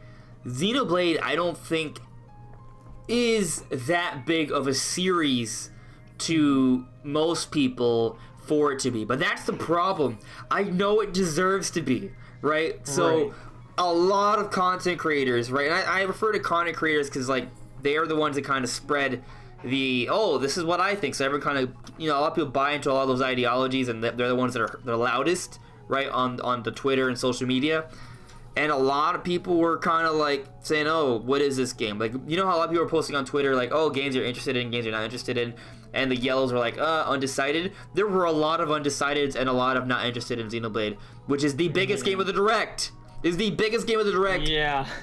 That's a huge problem for me, but I think it also goes to show you why this game is needed. Because I think this game is going to revitalize, in my opinion, the second or third. To me personally, it's like the best game on Nintendo Wii. But in terms of objectively looking at it, it's at least top 5, probably top 3, right, of best games on Nintendo Wii. It is considered by many to be the best Japanese RPG for that generation, the Xbox 360, Wii, Right. PS3 generation. It's an incredibly good game with minimal flaws, minus, say, the limitations of the Wii's graphical hardware. And this is this is not just a remaster. This is a remake, right? It has new geometry, new models, new lighting, new textures, everything. It even has so new much areas. better. We already know there's gonna be new areas in the game because they showed off Yeah. the Bionis shoulder at the end of the trailer, which is a cut section That stumped from the me game. so hard because immediately after the Direct, I started working on the graphics comparison for that game. Could I'm not like, find it. where the hell is this? You probably could have found someone who hacked their Xenoblade Right. that explored that section, but yeah, there's no official version Yeah. of that out.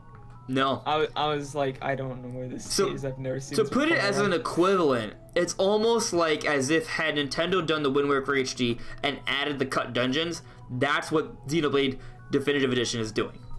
It's adding cut content that was planned.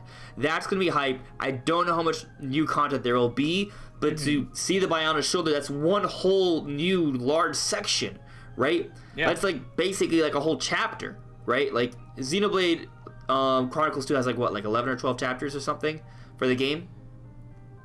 I don't remember. About that. So like I'm just trying to compare like one giant whole section could be the equivalent of a whole chapter. Like it's like at least like maybe like 10% additional content. I'm just throwing out a number there. I could be wrong, but it's a sizable chunk of it of space to add.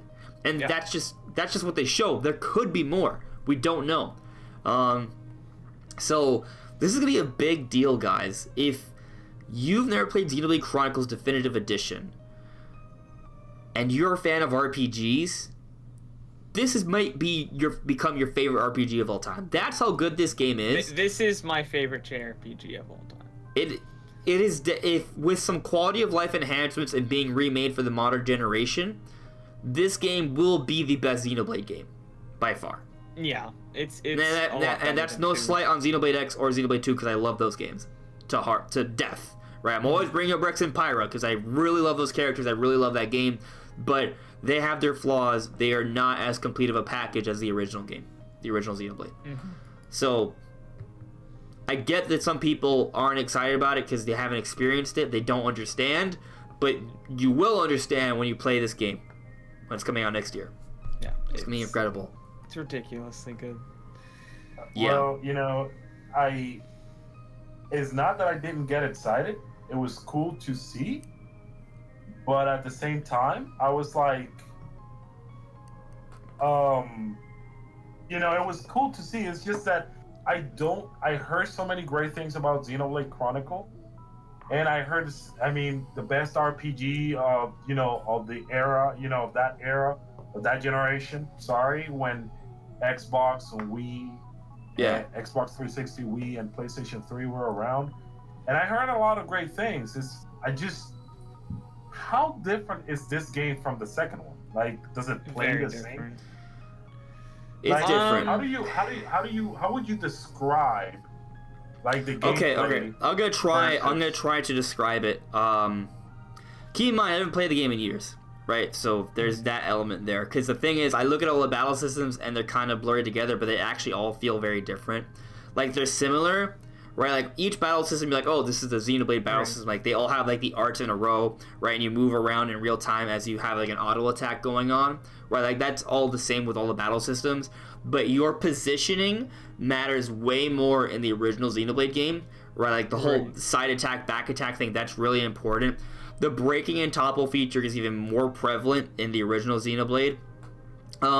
And working with your teammates, I would say, is even more important in the original Xenoblade, right? If I remember correctly, like you actually have to depend on each other even more so than the newer ones. And Yeah. another mechanic that they really focused on in Xenoblade Chronicles was seeing the future and having to change it. So oftentimes you'd be fighting, and they did this a little bit in Xenoblade Chronicles 2, but not really. You know what I'm talking about, Brandon? Like occasionally they would show it in Xenoblade Chronicles 2, but it wasn't like a major mechanic. In Xenoblade 1, it was a major mechanic where you would see the future, and you have 10 seconds to stop the boss before you literally see it kill your friends or yourself, and you have 10 seconds to change the future. So it's interesting in that way in terms of the battle mechanics. In terms of the world, I would say Xenoblade Chronicles has the best world out of all three games because it kind of combines. Imagine the world of Xenoblade X and Xenoblade 2 kind of combined, I would say. Because it takes place on two giant titans, right? So you know about the titans in Xenoblade 2, right, Ray? Yeah. So, like, yeah, what's cool about Xenoblade is that oftentimes you're exploring a world, and that world is a living creature. That's how massive the living creature is. That is the same in Xenoblade, but it's just two, and the main focus is the Bionis, the main one, and that one is huge, and you explore not just one part of it. Like, you know, that's one gripe I have with Xenoblade 2 is that you are on these titans, you do see them moving in the background, but you just explore like a back or a side or a belly of it. In Xenoblade, you explore the entire body of the Bionis. You get into the heart, the spine, the kneecap, the thigh, the head. Like there are different parts, and you see it in the background. You see, oh, this is where I am. Like you can see the head above you, you can see the other one, you can get to the sword. Like there's so many different parts, and they're huge. They're ginormous. I almost want to say that Xenoblade's areas are bigger than Xenoblade 2. But Yeah, they're way bigger. They're so much bigger. Is like the fighting mechanics, are they like automated? what? They're similar to Xenoblade Chronicles 2. But it's easier to understand. Okay. They're less. Xenoblade Chronicles 2 has more mechanics than the original game did, but it also has some different ones. Like the original has some that the second one didn't have. It's not easy to just explain, but essentially, if you know how the battle system works in one game, you basically know it works in the other, except there's nuances. Okay. Fair Yeah. enough. Yeah, I know that some people had an issue with the Xenoblade Chronicles 2 battle system, but that issue was not prevalent with Xenoblade 1. Right, like the Xenoblade 2, it's like kind of like a known thing that it's hard to get a grip on that battle system. That was not considered an issue for Xenoblade 1. Yeah, it's a lot simpler than Yeah. the original one. There's Yeah. a lot less mechanics. Not to mention that this definitive edition is going to have quality of life changes to make things simpler and easier for people, right? I imagine that they're going to use the mechanic from Xenoblade 2 where you can go somewhere and level up quicker, right, to avoid grinding. That will probably be one of the quality of life changes they add to the game. I see that Cake Man is talking about how the chain attacks are a little bit of a mess in Xenoblade 1. I don't remember that, but maybe. And if that's the case, that's something they'll probably clean up in the definitive edition. So, any small issue this game will have, and actually one thing I've noticed though is that the actual expressions, the animations on the faces of the characters are going to be way better this time around. Like they're actually animated, Oh, yeah. right? Like on the thumbnail, I put Fiora because like everyone's paying attention to her because she's smirking. You can see her face. And in the original Xenoblade, they were just like flat textures, They look so Yeah, not just that flat. They were that I- super blurry and disgusting. They're beautiful I characters remember. in the remake. Yeah. That I remember. I do remember seeing some gameplay of the original, and I remember it like everybody praising it, but I remember the graphics not being very good. This looks like Torna, right? Like something like that. Something. Yeah, I think It looks like a cross of looks Torna most- and Xenoblade X. Honestly, I don't think it looks that much like Xenoblade X. I think it looks more like Xenoblade 2 and Xenoblade 1. Well, it is Xenoblade 1. Right, obviously. But the Yeah. Xenoblade 1 it does have a slight difference to the art style itself, I think. It's not completely different, but it is more like the Xenoblade 2 art style. I don't think it looks anything like X. Well, if you look at the side-by-side comparisons of Shulk in the DLC for Xenoblade 2 and Right. He Shulk looks from the very remake, different. he looks very different. Like, it's not as animated looking. It's not as Yeah. anime, right? Some people hate the anime look. Xenoblade doesn't have the anime look, even though it is animated, right? Right. People So- hate the anime look. A lot of people do. People hate on anime because who knows why. I don't know. I thought Xenoblade Chronicles 2 looks pretty good, and Yeah. I like the anime looking characters. What's wrong with them? I don't know, man. It's just some people hate anime, man. It's just Okay. that's just all it is. It's Some just- people hate yeah. anime. It's the anime and they're like, nope, it sucks. And it's like, what? Yep. But let's go through the chat a little bit, and we'll move on to other topics for this direct. Simon Ravioli added me. I get the feeling we will not get assist trophies or spirits as fighters because Soccer City wants to expand into new universes, so adding to the current series represented is dead. That I know what you're referring to, but it's kind of one of those things where the translation's a little loose, so we don't really know exactly what that's going to entail. I think really what he was just trying to say is just, hey, I want to bring in as many characters and worlds to this game. So, I mean, you could interpret it as bringing more worlds to this game as in new worlds. Maybe. We'll have to wait and see. But I don't think it means it's dead. There's a translation at somewhere. I'll have to talk about it in a later video because I'm going to do some research on it. But I from what I saw, I don't think that it's dead, but I understand where you're coming from. So let me see here. Yeah, no, Filter agrees with me. It's a little annoying to see people ignore Xenoblade because it's such a good game. Absolutely. Hype Beast Memer is asking about what about a new Paper Mario. It would, that could happen at some point. Yeah. So Sab64 saying, if I were more into RPGs, then I would probably be hyped for it, but sadly I'm not, except when it comes to Super Mario RPG and the Paper Mario games. Yeah, it's a very different gameplay than that. It is very different, but I'll tell you, man, next year, personally, I believe we will be seeing Breath of the Wild 2, Super Mario Odyssey 2, and Xenoblade Chronicles Definitive Edition, and those are going to be my 3 big games for the year. Like, I put Xenoblade right in with Mario and Zelda, right? Like, my top Nintendo franchises, right, are Legend of Zelda, Super Mario, and I will make that clear, Super Mario, not Mario Bros. And there's a difference, right? Super Mario usually means 3D Mario games, right? Mario Bros. Usually means 2D Mario games. There are some exceptions, but that's basically the rule. And the third one is Metroid Prime, right? And then the fourth one, and in no specific order, Xenoblade. Those are my 4 top Nintendo franchises, right? The Metroid Prime series, there aren't too many of them, but all of them are some of the highest rated games of all time. Right, Super Mario, Odyssey, Galaxy 1 and 2 are some of the highest rated games of all time. Breath of the Wild, Ocarina of Time, Majora's Mask, some of the highest rated games of all time. Like, so I'm putting Xenoblade in that category. It is, in my opinion, pretty the high, best of the best Nintendo games. Maybe it might be, like, in terms of, like, polish, like, maybe a smidge below them, right? Like, Xenoblade 2 is not polished. Yeah. Like, Xenoblade 2 needed a few more months. If it had a few more months, it might be considered the best Xenoblade game, right? But because it's lacking a little bit of polish, it's just a really good RPG, not one of the best of all time, right? Yeah. I'm gonna buy Xenoblade Chronicles Definitive Edition just to because, like I said, I feel like I've been I'm a going to little talk unfair this game to up. Yeah, I've been a little unfair to the Xenoblade franchise, so. But I really want to try this one. I really do, because if people say this is the best game ever, I mean the best RPG of its generation, that You kind of just want to see what the talk is about, right? yeah, Right. I do. Yeah. I do. The story in the game is absolutely incredible. Honestly, it's like my favorite story of any game. See, when I Like, played it that doesn't game- come Better than close. Final Fantasy VII? I've never played Final Fantasy VII, so I can't say. Oh, But okay. It's But, a strong story. There's twists and turns.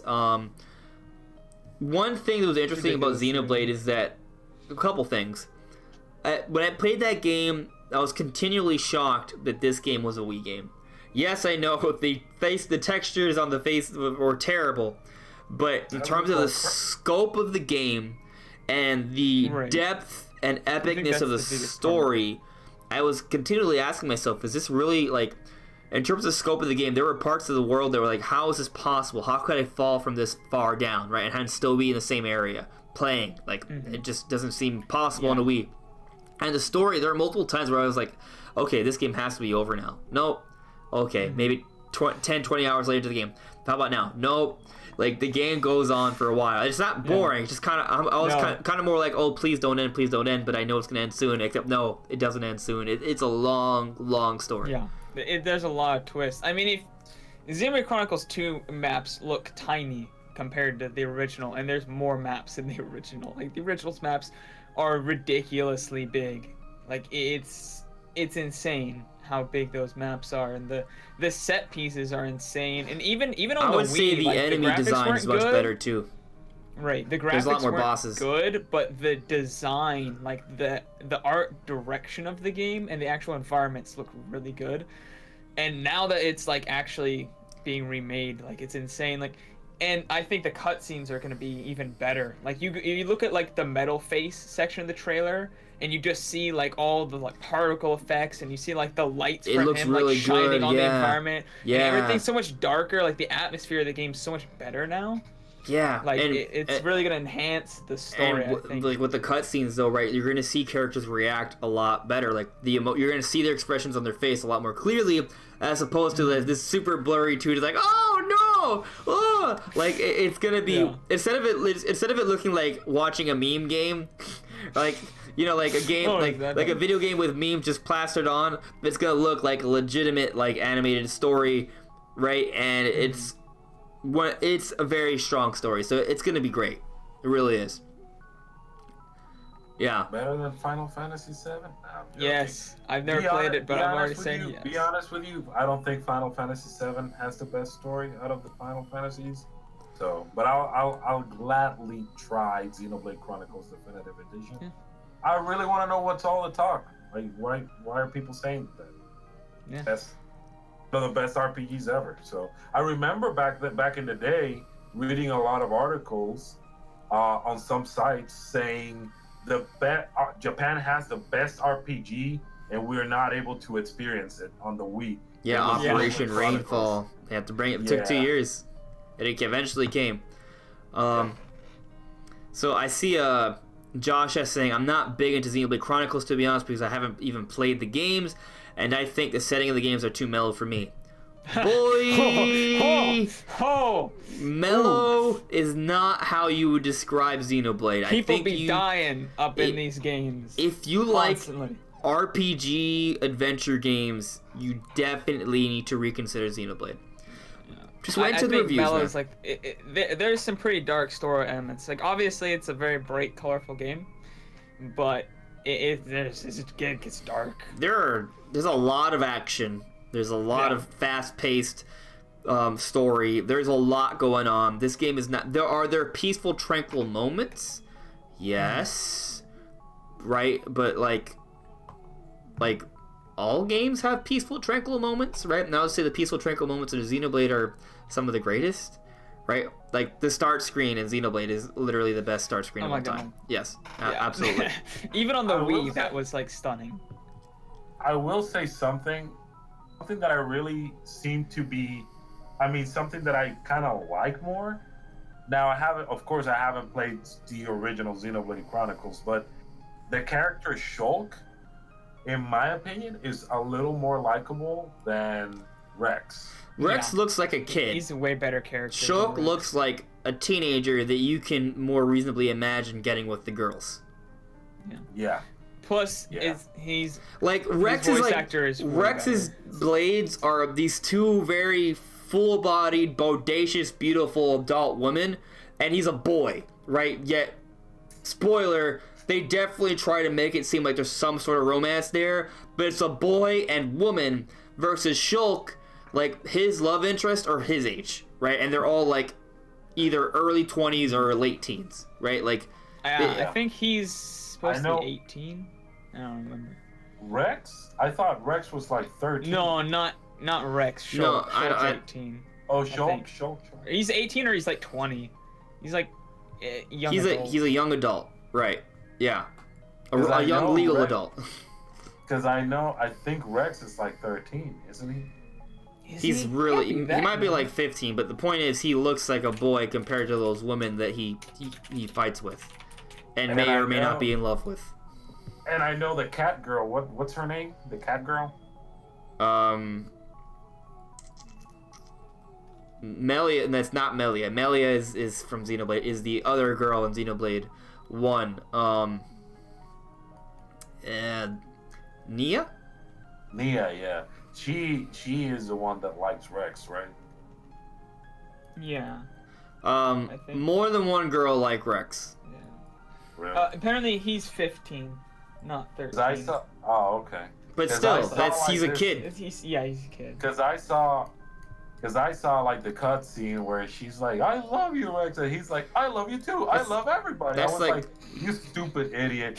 I You're gonna remember regret that. that. So Yeah. hilarious. You know Yeah. what? You're gonna regret that, you dumb kid." I thought, dude, I died in that section.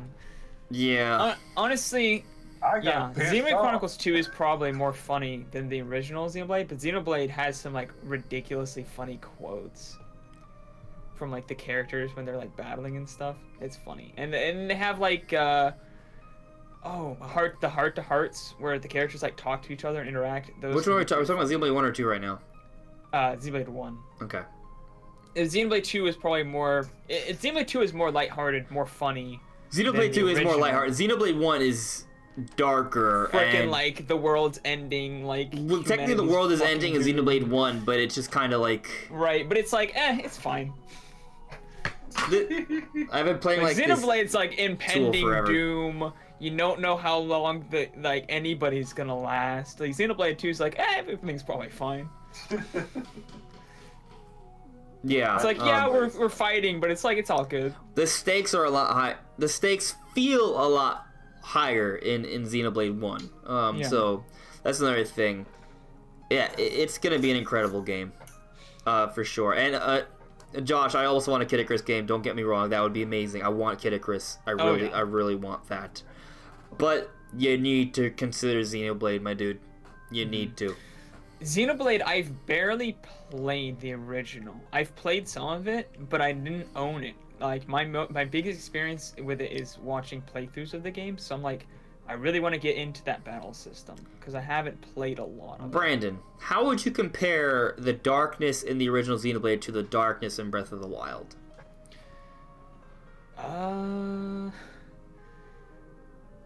It's different. It's different. But put it this way, there are people that you grow to love in Xenoblade 1 that die or betray you. Like, there's a lot of legit drama that happens in Xenoblade 1. Mm-hmm. There isn't really that much drama in Breath of the Wild because everything already happened, minus the final Yeah. fight. But You know, I guess in terms of story. Yeah, I guess Breath of the Wild does. Like people die. And, Breath of the Wild has it- some darkness to it, but it's not. It it's really, dark. it's most of the darkness has kind of already happened, right? It's Yeah. kind of more like the aftermath. I would say, like Breath of the Wild is not going to make you cry in most cases, unless like right when you beat the game, maybe. Mm-hmm. Right? Xenoblade 1 is going to have multiple moments where you're going to be really excited or You'd be really like- like, oh no, like Shaken. yeah, yeah. Like, oh my god. Yeah. That seriously just happened. It's a dramatic story that you're gonna get in Xenoblade. Yeah. So let's let's move on to a couple other. Yeah. Let's stay away from any potential spoilers anymore. There was a couple things we said that were spoilery, but it's fine. We'll just move past it.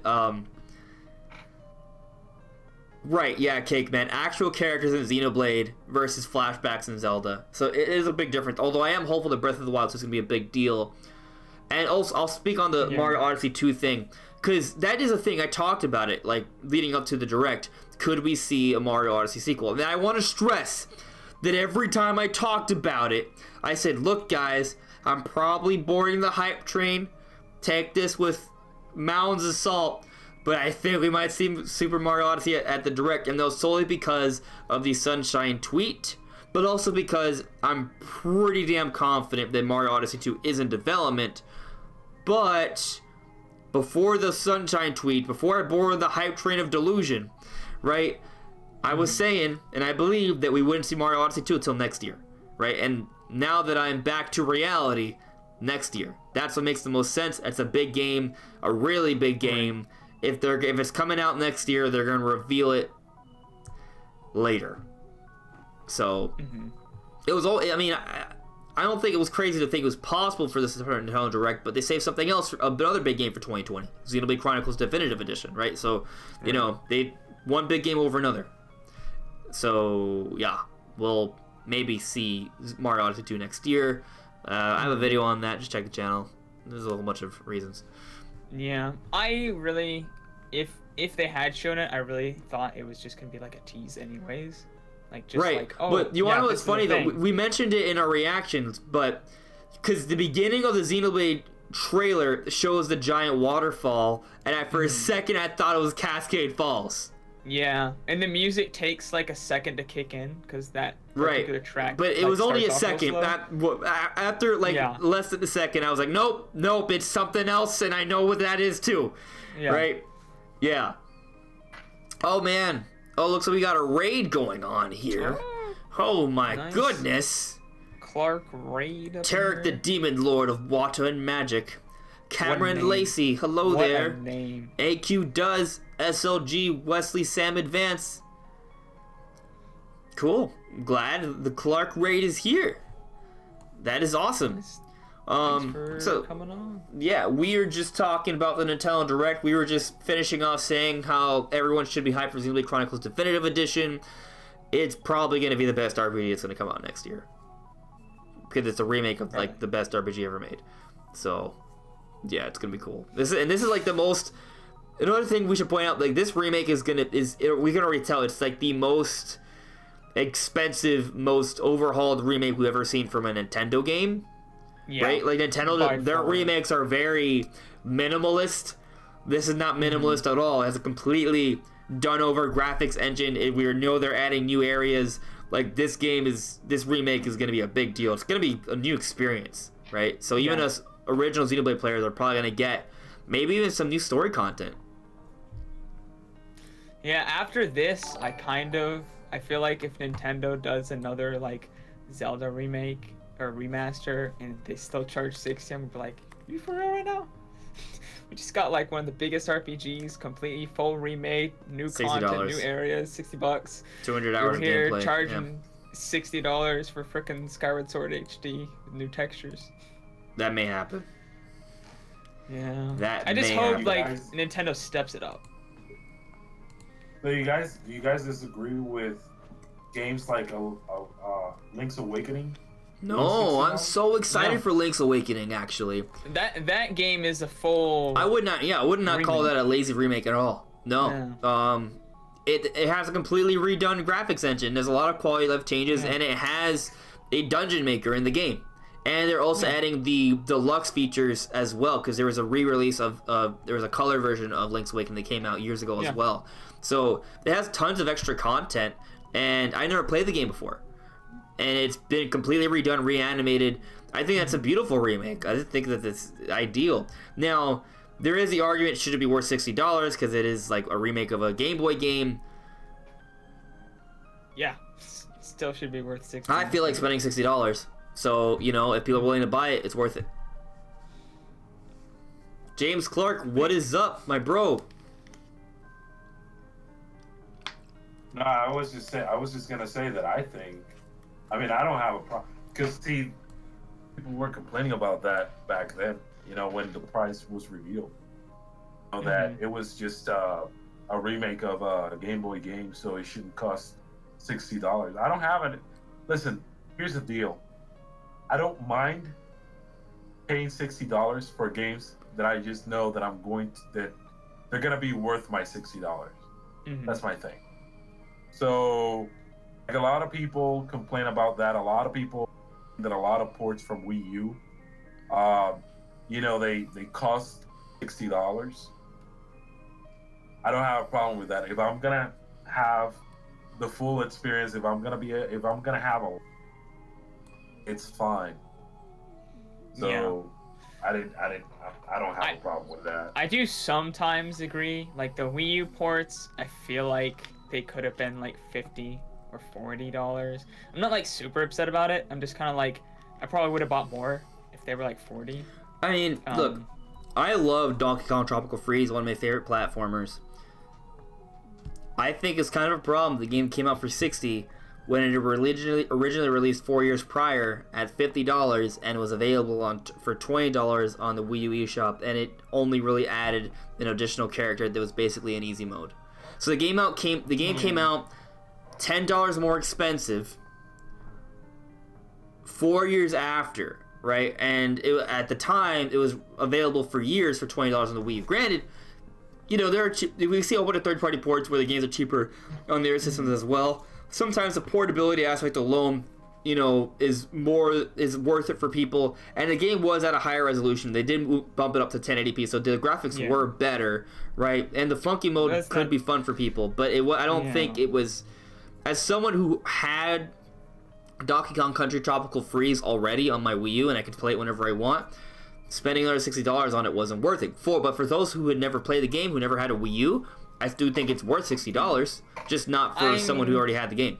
Yeah, I mean, I sold my Wii U and I wanted to play it, and I was like, I don't want to pay $60 for it. My thing is like, yeah, sure, like Doom or Wolfenstein might be more expensive because they went on sale and they're the consoles, but those took a hell of a lot of work to get over. Like Donkey Kong Country Tropical Freeze, it did not take nearly as much work. It was not a lot of work. That is true. No. But like something like Mario Kart 8 Deluxe, I'll take that. That's $60. They added a whole new battle mode. HD Rumble. Yeah.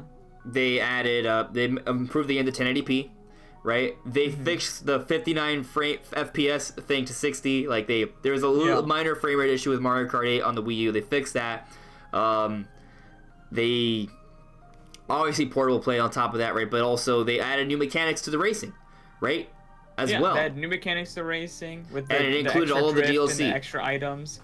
It had all the DLC, and it came with the battle mode, which I thought was actually one of the best battle modes in the series. So, like, if they add stuff, or if it's like a remake of a game, or they actually add like a bunch of new content, then I'm fine paying $60. It just depends. Yeah. On the game. I see Star Kitty Moonfox saying, I want Game Boy and N64 games next. I think there's definitely a possibility we might see those eventually on the Nintendo Online app. That's going to be really cool to see. I wouldn't expect it for at least another year, but definitely would want to see that. I hope they do N64 next, not Game Boy. Like, there's some Game Boy games I'd like to play, but not really that many. I don't know.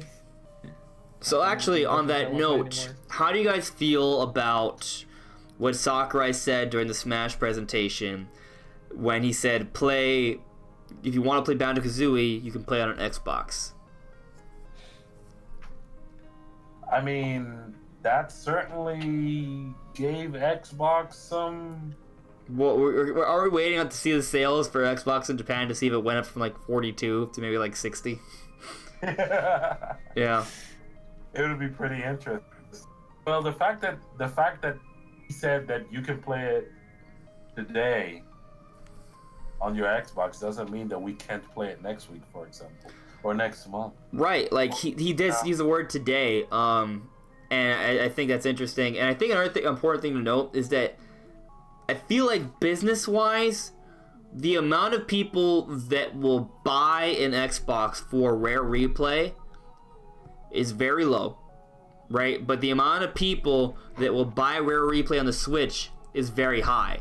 So my point is that the amount of money that Microsoft and Nintendo will make is far greater than the amount of money that Microsoft is going to make just by Sakurai saying, hey, go play at Banjo-Kazooie and Xbox. And I'm pretty sure Microsoft is aware of this, right? I think it's really only a matter of time. And I have several reasons why. I made the video this weekend about it. But one thing we talked about earlier, it is interesting how there are no Donkey Kong Country games on the Super Nintendo online app. That could just be to keep the lineup fresh. But I'm just saying, all rare games were excluded when Donkey Kong Country is considered to be one of the best games on the Super Nintendo. It's just not there, right? Weird. Like, Donkey Kong Country should be right there with Super Metroid, Legend of Zelda, Mario Kart, and Super Mario World, right? But it's not. So it's weird. The other thing is that the third-party theory has kind of held true, right? So Persona 5 Scramble for Joker, right? Granted, I do believe another Persona is coming, but we don't have that yet. But we at least have Persona 5 Scramble. Dragon Quest XI's and other Dragon Quest games are coming to the Switch, right? So that makes sense for the hero. There's a whole, we talked about earlier, there's a whole bunch of SNK games on the eShop, including Fatal Fury games for the Switch, even also SNK Heroines, which is a more recent game. And for Banjo, we don't know, right? It has not been announced yet, but there was a Banjo-Kazooie listing for the Nintendo Switch on Amazon of Germany. So for all of those reasons, right? The money, the third party theory, it just makes sense. Like all of these, there's so many different reasons why I think it makes sense. That I do think it's happening. I really just think it's a matter of time. And I know you said we got what was the name of that SNK game? SNK Heroines. SNK Heroines. We got that game. Yep. But we're getting a lot. We have gotten a couple of SNK games, and we're gonna get Samurai Showdown as well, which is SNK, and they announced the King of Fighters. I think it's 15. So that may, and yeah, the platforms are not announced yet, so they come to the Switch as well. Right. So, I mean, that's just more reason to buy into the third-party theory. The only exception at this point, it seems, is maybe no Banjo-Kazooie Con is coming to Switch. But again, the listing, the amount of money they could possibly make, right? The correlation with all these third-party games from these different Smash representatives, and the relationship between Nintendo and Microsoft, because Microsoft is publishing games on Nintendo now. Granted, there hasn't been any big games yet, but I don't know if Rare Replay would count as a big game either. So yeah, I can see people being worried about saying that Halo or Forza are coming to the Switch. I understand that because those are major franchises that sell Xboxes. Rare Replay or Banjo-Kazooie they're not selling Xboxes. They're just not. They're really old games that not even like anybody who's really interested in Xbox. Most people who are interested in Xbox don't care about those types of games. Like these are not they'll make so much more money. Demographic games at all. No, they're gonna make These so are much more. Nintendo demographic games. It's a lot of money on the table. A lot if Rare Replay comes to Switch. But I see the Grief and Golem saying, I don't think Banjo was ever getting back on Nintendo. I'm sorry. Hey, you're entitled to your opinion, but I also think you're wrong. We'll see though, right? We'll find out. Eventually. Savage64 added me. I thought he was gonna mention Rare Replay for Switch. Yeah, it felt like he was building up to it.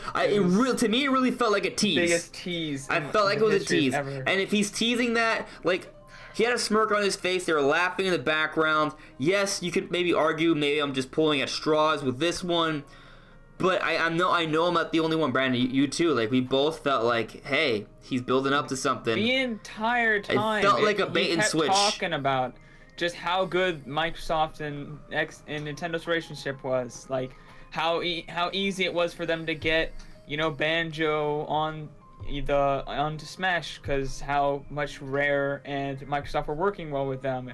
It was like leading up to what felt like was going to be an announcement, and then it was just like, nope, go play it on Xbox. And then the entire time he was playing Banjo, he was like, man, like this would be a great. This could be a base for like an entire game. He also kept talking about Lost Souls. Like, what was that about? I don't understand. That was a little weird. Poor Souls. A little weird. It almost wants to make me think that maybe he was teasing a remake, but I'm just gonna, I'll save that for a crazy theory video later. But there was all these weird teases that he didn't make in the hero presentation. Like it felt weird. Yes. The Banjo trailer was more special, I think. And there was a lot more personality there, a lot more laid back. It was fun. I just want to read James Clark's comment right here because he seems to agree with Grief and Golem. Sakurai's comments made me concerned, actually. It made me think that Banjo-Kazooie will not be coming to Nintendo Switch. I definitely understand the concern.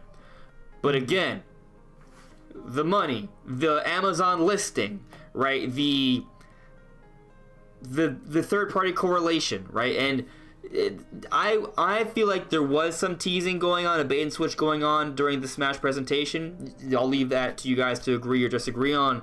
But I do think there's still a really good chance it's going to happen. But we won't know for sure. Don't assume it. If you really want to play Rare Replay, you could play it on Xbox later on. Mm-hmm. But I think it's still happening. Just not yet. Yes, I would like, though. I wouldn't like. Fine. Let's just say it like that. I wouldn't mind to have the original Banjo-Kazooie on Nintendo Switch, but I would like a new one.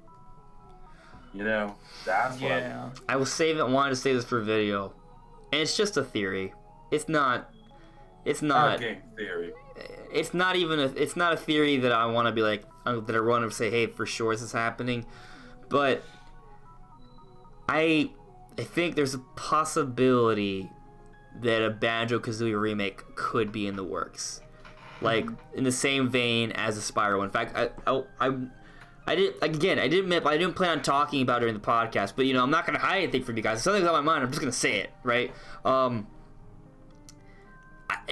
not sure if it was this guy, but I think Grant Kirkhope or another big person related to the Banjo series was saying there should be a Banjo-Kazooie remake. He wasn't saying there will be one. Kirkhope, it was. Who was it? Someone. I don't remember. Someone it was important. The creator of Banjo, like okay. lead designer. He wasn't saying that there is one coming. He wasn't alluding to it. He's simply saying that he wanted it to happen. That he thinks it should happen. I agree.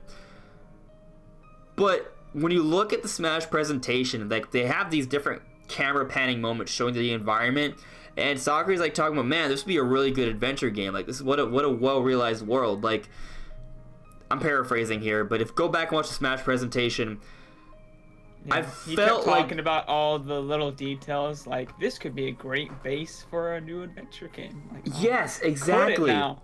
Right. It felt like a very hard tease, but it's Sakurai, so you can never really be too sure, right? So I think there's a possibility. And like I said, this is a theory that I don't necessarily believe. There isn't really that much backing it up, right? But there has been a demand for a Banjo game for a while.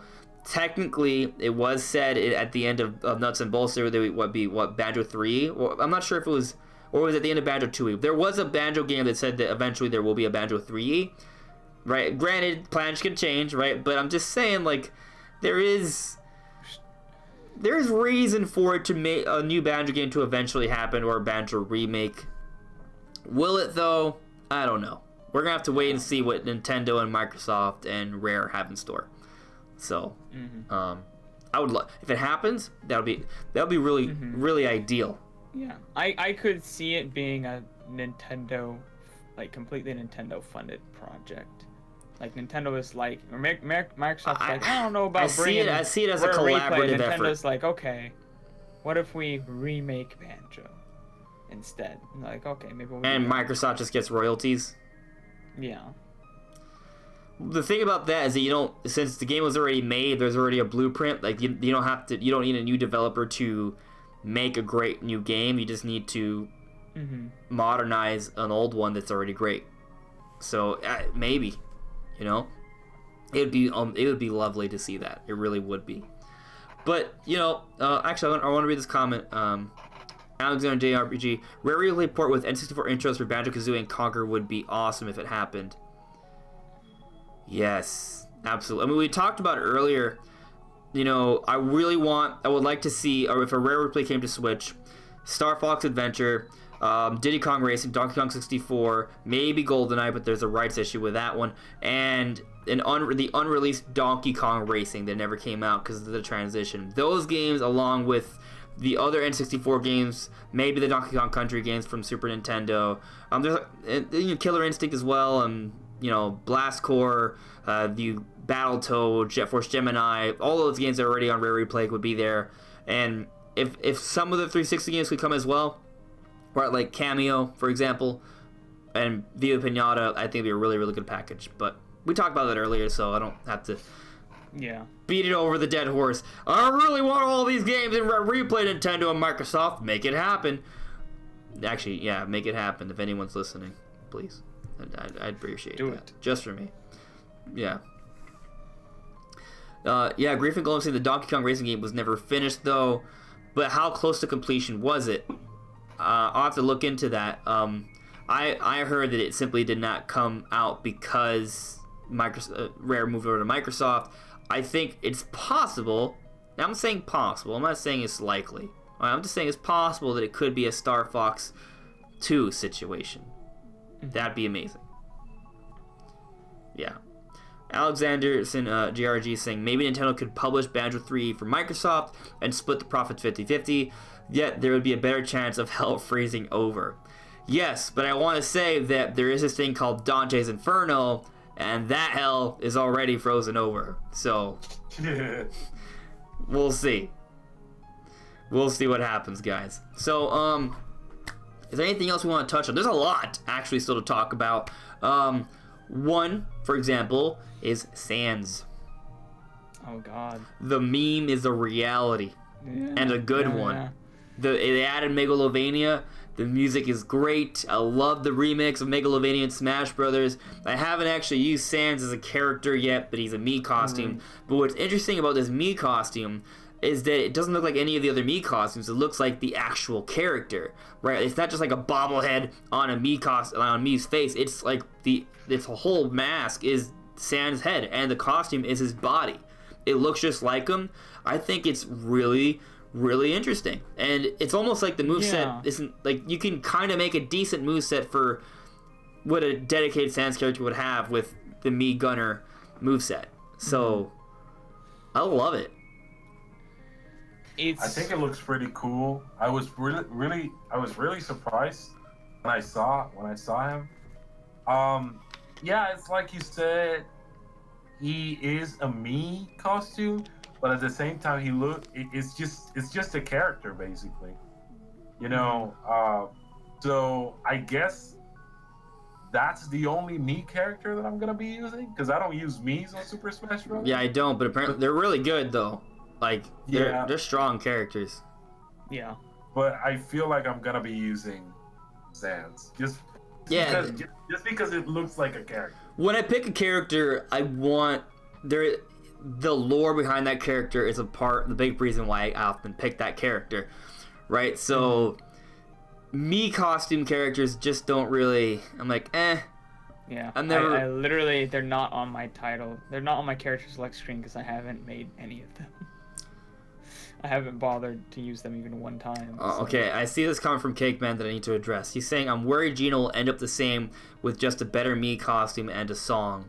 Hey, if there's a song, that'd be pretty nice. I'd be a little happy with that. Now, the problem with that is that Gino would also be a gunner. So, if you got two gunners, that would... It'll be lame. It'll be a little lame. A little lame. Yeah. Especially since they already had the Mii costume for Wii U. Actually, I'm just gonna say it. I think Gino is happening. I do. I don't know if it's in this Fighter's Pass, but I think Gino's like definitely gonna happen.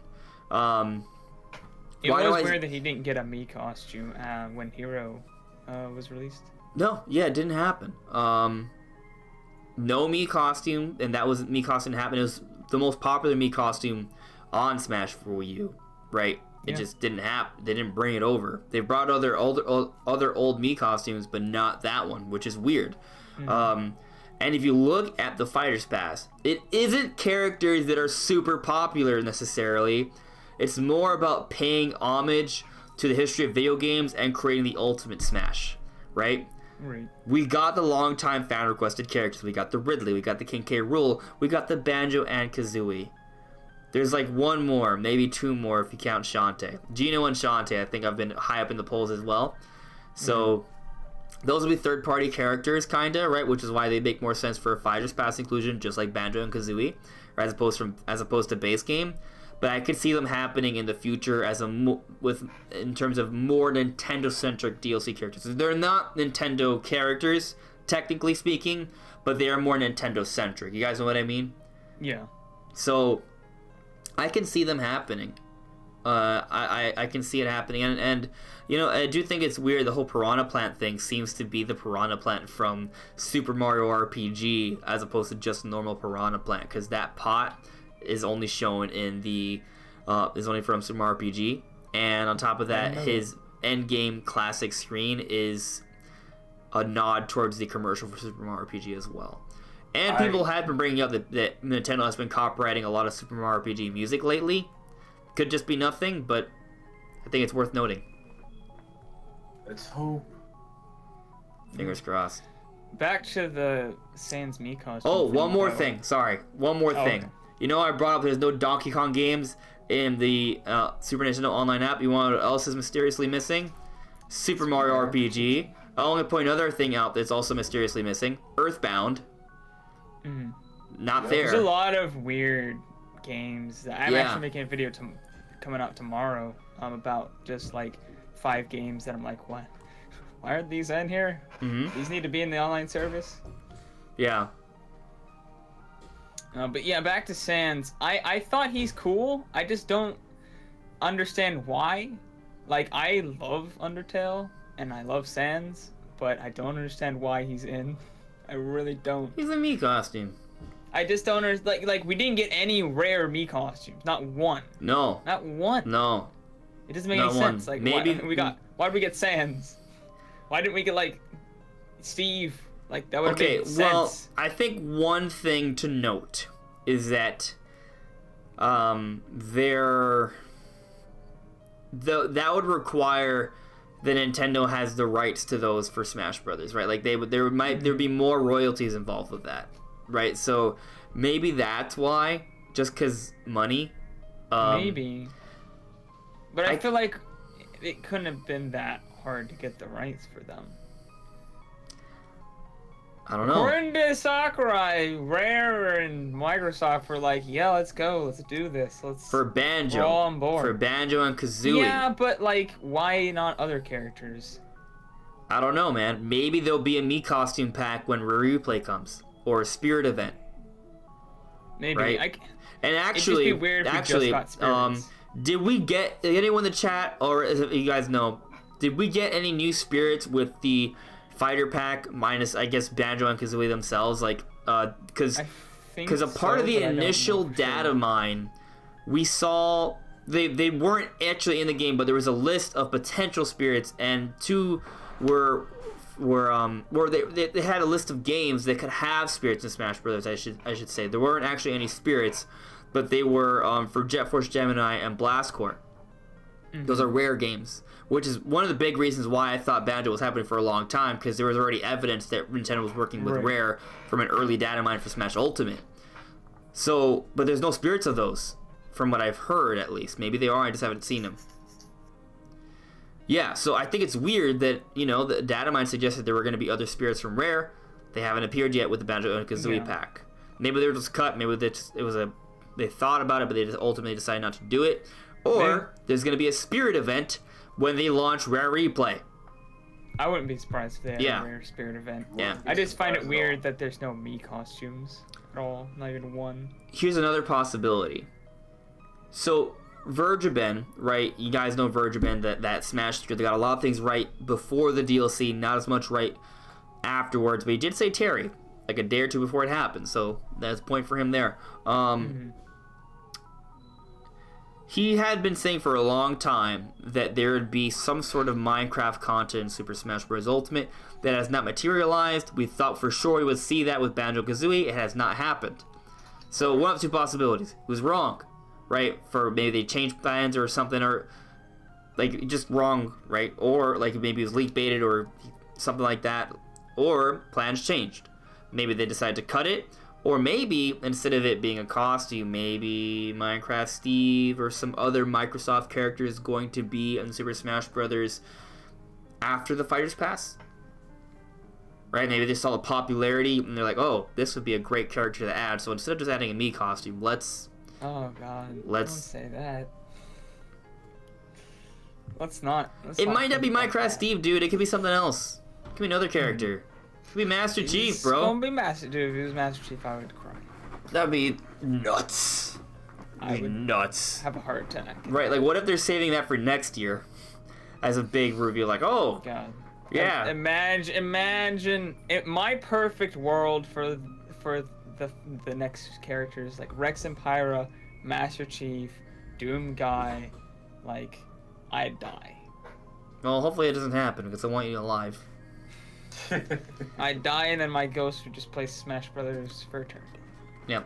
I want to point out, Grief and Golem, he's saying, we have the 6th open space on the stages, so what if we just get a Minecraft stage and a Steve Mii costume?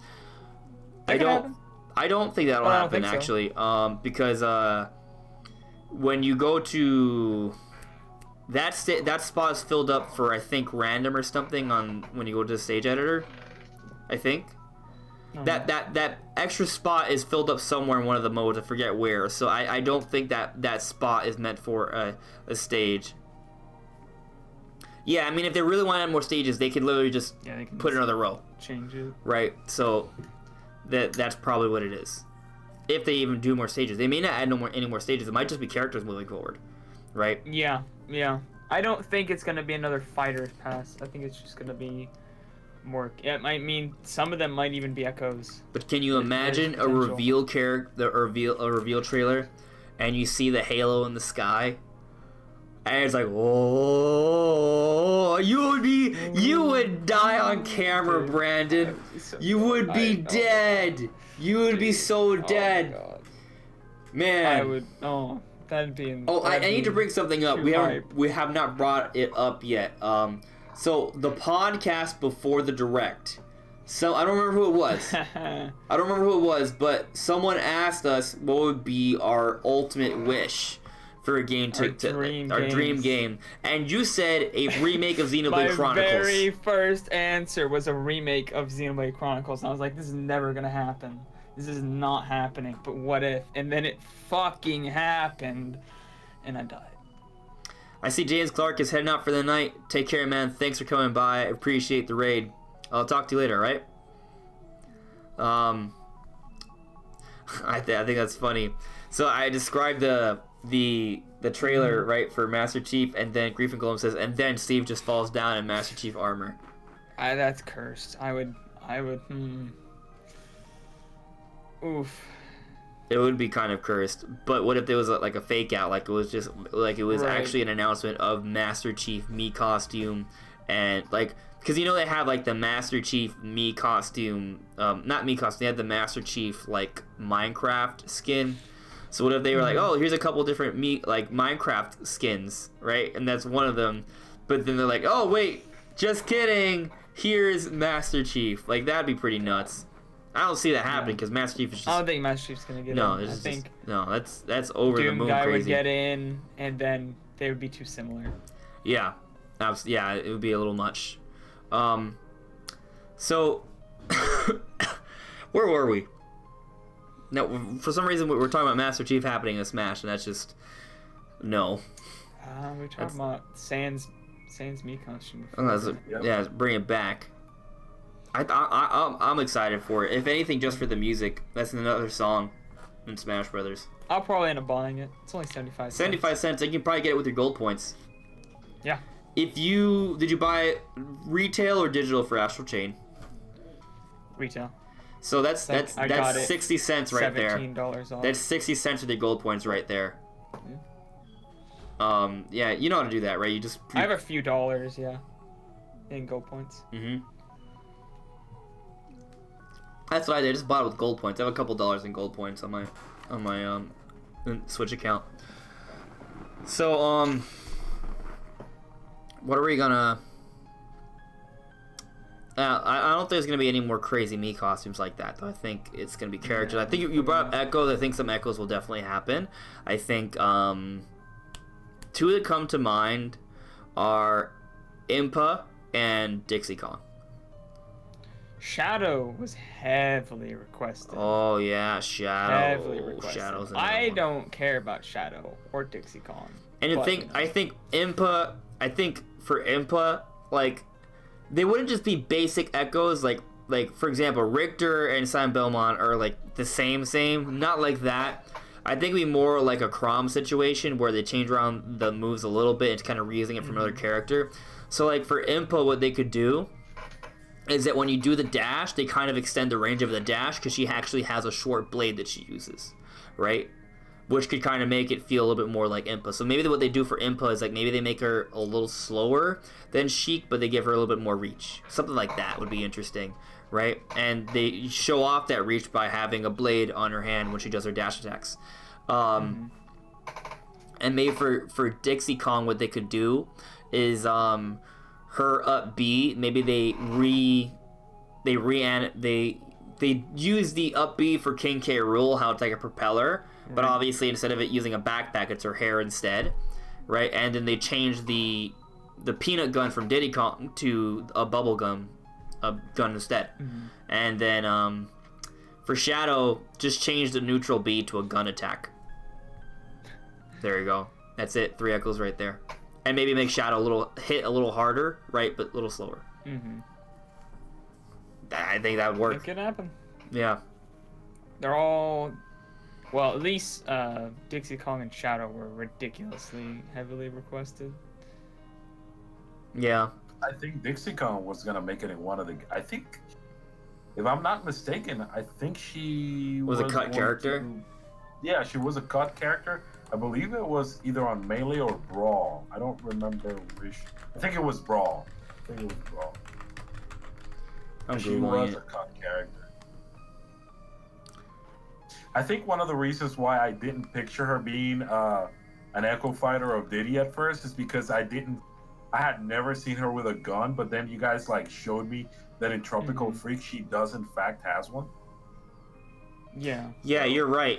Dixie, I'm just looking at the Smash wiki right here. In the Super Smash Bros. Brawl, Dixie Kong was a scrap design for a playable character, as evidenced by the leftover reference for a Dixie. According to Sakurai, Dixie Kong was intended to be teamed with Diddy Kong, where the two could be tagged out for each other in the midst of battle, similar to how they played in Donkey Kong Country 2 Diddy Kong's Quest. The idea, however, was cut after he ran into technical issues with the implementation of the idea, and only Diddy Kong appeared as a solo fighter in Brawl.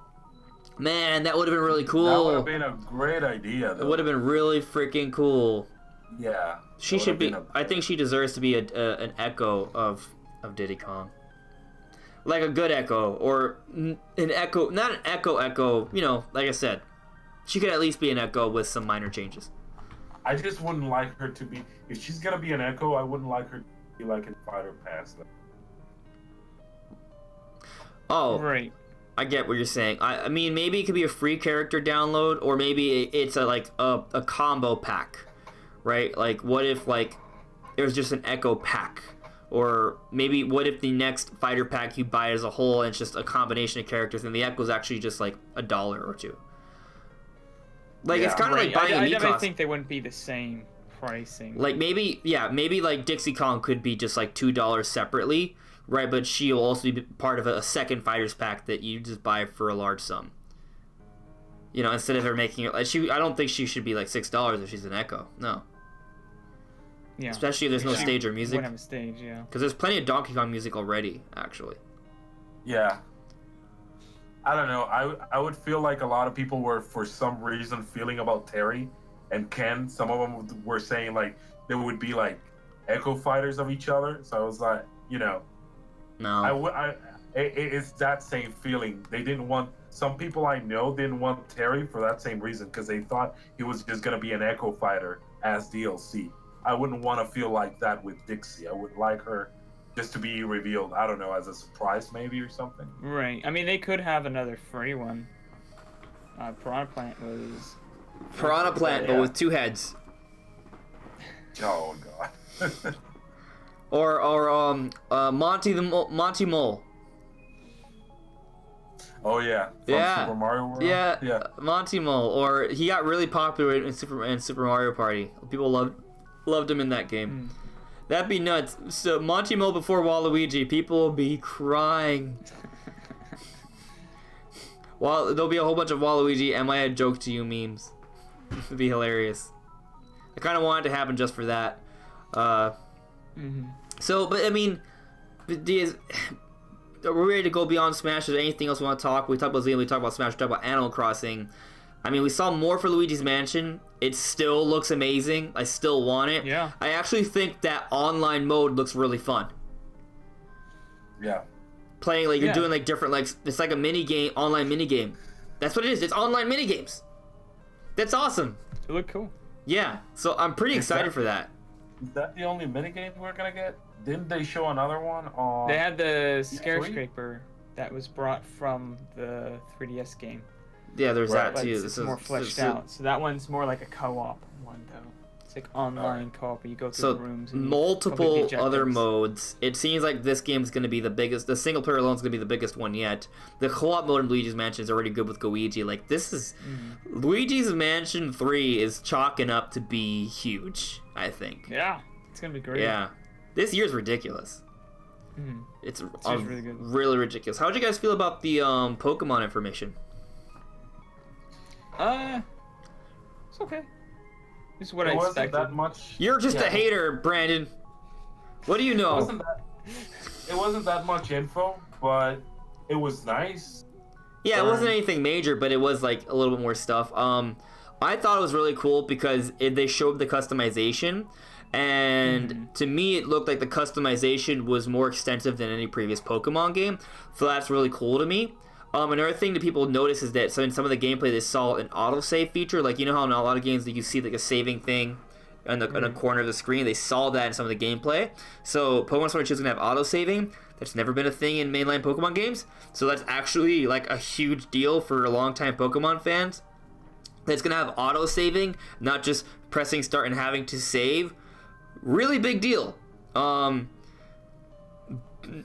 My one contention though is a lot of people like to like soft reset to get rare Pokemon or something, or if they let's say kill legendary, they don't want that to happen. So I wonder if like it might be something you can turn off, or maybe the game won't autosave if you beat a Pokemon, or it might be something that happens when you change location, so you don't have to worry about having of the game autosaving after you kill something you needed. It may be like Breath of the Wild, where it has multiple save states. Right. So well, the auto save is a separate save state. A lot of that would be really nice to see nowadays. That'd be a big deal for Pokemon, so actually. The audio save doesn't save over your main save. Yeah, and as Sinus Joe's pointing out, when will the Starter Evolutions get revealed? Dude, we are 2 months away. 2 months and 6 days, and they still haven't even seen the first evolutions, right? Because this is a 3-stage evolution, right? So we haven't seen the mid-tier yet. Like, where are the awkward teenage forms of these Pokemon? We don't know. Yeah. So very interesting how we didn't see that. But I thought some of the new Pokemon designs were really cool. Poltegeist. I like the teacup one. Yeah, Poltegeist. I think is really neat. I'm actually even more hyped for Cramorant because, one, I love its color. Just the colors of it. Was that the bird? It's the bird. Yeah. But it has a fish in its mouth, and when someone hits the... So when you use a move like Surf or Dive, which implies that you go through a large body of water, it comes back up with a fish in its mouth.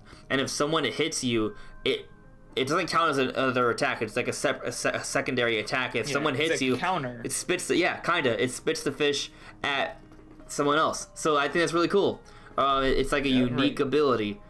It's a chance. I think it's a chance to get the fish. Like, you don't always get it, I think is how they described it. I'm not sure. I'll have to double check that. They didn't say what the percentage was. I assumed it was 100%. Not sure. But I thought they said there was a chance, but I could be wrong. We can look it up now. It's gonna take me like 10 seconds. But anything else that stood out to you from the Pokemon segment? Yeah, honestly, there wasn't too much that interested me. I thought the customization was cool, but I typically don't customize my characters too much in video games, so it's not too big for me. It wasn't. It wasn't that much. It wasn't that much info, but what they showed, it was neat. Yeah, I think it was solid. It was solid. All right, Cramorant's ability. I'm gonna just put this here so you guys can see the beauty. Isn't he great? Cramorant. He's such a cool Pokemon. Anyway, here we go. So, Cramorant's ability, Gulp Missile. Cramorant's ability, Gulp Missile, is a new ability introduced in these titles, and it can be triggered during battles. After Cramorant uses Surf or Dive, it will return with a catch in its mouth. It's not a chance. It will return. If it takes damage while in this state, Cramorant will retaliate by spitting out its catch at the attacker. So I just think it's a really neat ability. I'm pretty excited for it. I think it's really cool. Also, this might be another Pokemon as well, the fish that kicks out. We'll have to wait and see. The one thing that's interesting to me, though, is that they've only revealed, like, 10 Pokemon. Actually, let me put this back up again, because let's see that. So these are all the new Pokemon. The 3 starters, 2 legendaries, so that's 5. 9, 13, I can math, 17, 18. 18 new Pokemon. There's also these regional forms, so if you want to count regional forms, that's did I say 18 already? So 21, and then there's also Gigantamax forms. So we're only like, what, 24 Pokemon to include new forms. So that's not really that much, and there's just about 2 months left. It leads me, I wonder if there's just not that many new Pokemon in the game, or if they're actually just holding back a lot of information about new Pokemon. Yeah, I wonder if they're gonna have another direct. I'll say that Like they might have another direct. I have to double check the numbers. Yeah, but they're not gonna have a Pokemon Direct and reveal 30 Pokemon. I'm not saying they'll reveal all of them. Obviously, they still are doing their trailers. They have a stuff, 25-minute Direct where they're just like, okay, we're just gonna show off 20 new Pokemon. I still think that they could, they can rapid fire these, like in the They can start. they showed off like they can start dropping a trailer every week real quick. Yeah, they can start dropping a trailer every week that reveals 2 to 3 new Pokemon. They could, and so we're like what 8 to 9 weeks away. So if they reveal 3 new Pokemon every week, 9 times 3, it's less than 9 weeks, by the way. But let's just say 9 times 3, that's 27. Even if we see 27 new Pokemon / forms, that's still like not that much. If you count new forms like Mega Evolutions and things of that nature and regional forms on top of new Pokemon, the last 2 generations we've gone about 100. I have to double check the numbers, but it's about 100. So we are not even close to that number right now. So either A, they're just barely any new Pokemon, or they're holding back a lot of new information. I guess we're going to find out in about 2 months. We haven't seen any of the Star Evolutions. We haven't seen anything from the post-game content. No, they technically haven't named like any of the towns either, or most of them they haven't. So it's interesting. I kind of like what they're doing. Like we didn't even know about the open world and movable camera or anything like that when they first showed off the game. You would think they would show that off from the get-go. They didn't. They made it look like it wasn't, even though you and I both were like, hey, this is interesting how this is kind of looking right now, right? But we didn't want to like say it because we don't want to be those guys saying, like overselling stuff that might not actually be happening. But I don't know. They seem to have really enjoyed holding back information. We'll see what happens. But besides Pokemon and Luigi's Mansion, what else stood out to you guys? God, what else? What else stood out? Trials of Mana. We got more footage for that. Yeah, we got a much better look at the game this time. Mm-hmm. And I love Secret of Mana. Of course, Trials of Mana, we never got it over here. Yeah. And I don't have the collection of Mana. So I've never played this game. So it looks good. Be nice. It's really colorful. Very good. Yeah, so I'm kind of excited about it. So this is gonna be our first experience, and I'm excited for it. I can't wait for 2020 is gonna have a lot of RPG. The 2020 is already starting to look pretty good, because I mean, at least from the Nintendo side of things, we have No More Heroes. Well, third party, but 3 games that Nintendo fans are excited for: No More Heroes 3, Animal Crossing, and Xenoblade Definitive Edition. And then we already have third party games, like you said, like Trials of Mana, for example. So it's already looking pretty good. It's looking very good. Yeah. And hopefully what we think about Zelda Breath of the Wild 2 becomes a reality. I'm nuts. I think Mario Odyssey and Zelda are coming out next year. Yeah. I mean, we got it's gonna be like. I'm gonna say that I feel Mario, like I'm not as Zelda, and confident. Xenoblade. Yeah, I'm not as confident though because they just announced Xenoblade for 2020, right? So we'll see. But I don't maybe. understand how that makes you less confident for Mario though. I'll explain. Because it's a big game that they could reasonably launch during the holiday season, right? Maybe they could hold just in terms of like when they might slot it. Xenoblade actually could come out this summer, right? At the end of the day, it is a remake. Now it's an extensive remake, so it's almost like December. It could come out in December. When does Breath of the Wild come out? I don't see like Xenoblade 2 came out the same year as Mario Odyssey, so I don't see how and Breath of the that Wild affects anything. But we're also getting Animal Crossing and maybe Bayonetta 3. God, Bayonetta 3.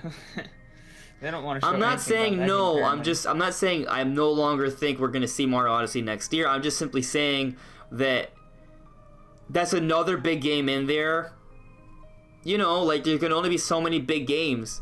But at the end of the day, Xenoblade is no Super Mario when it comes to sales, right? And mainstream appeal. That's Zelda and Mario. That's what they got to do, right? So we'll see. I mean, at the end of the day, they both be sequels. They're a lot easier to pull off. Getting a sequel using the same engine 3 years after the original release, that's normal. That's not considered a crazy feat by any stretch. For development. So I can see that happening for both games. Will it though? We'll find out.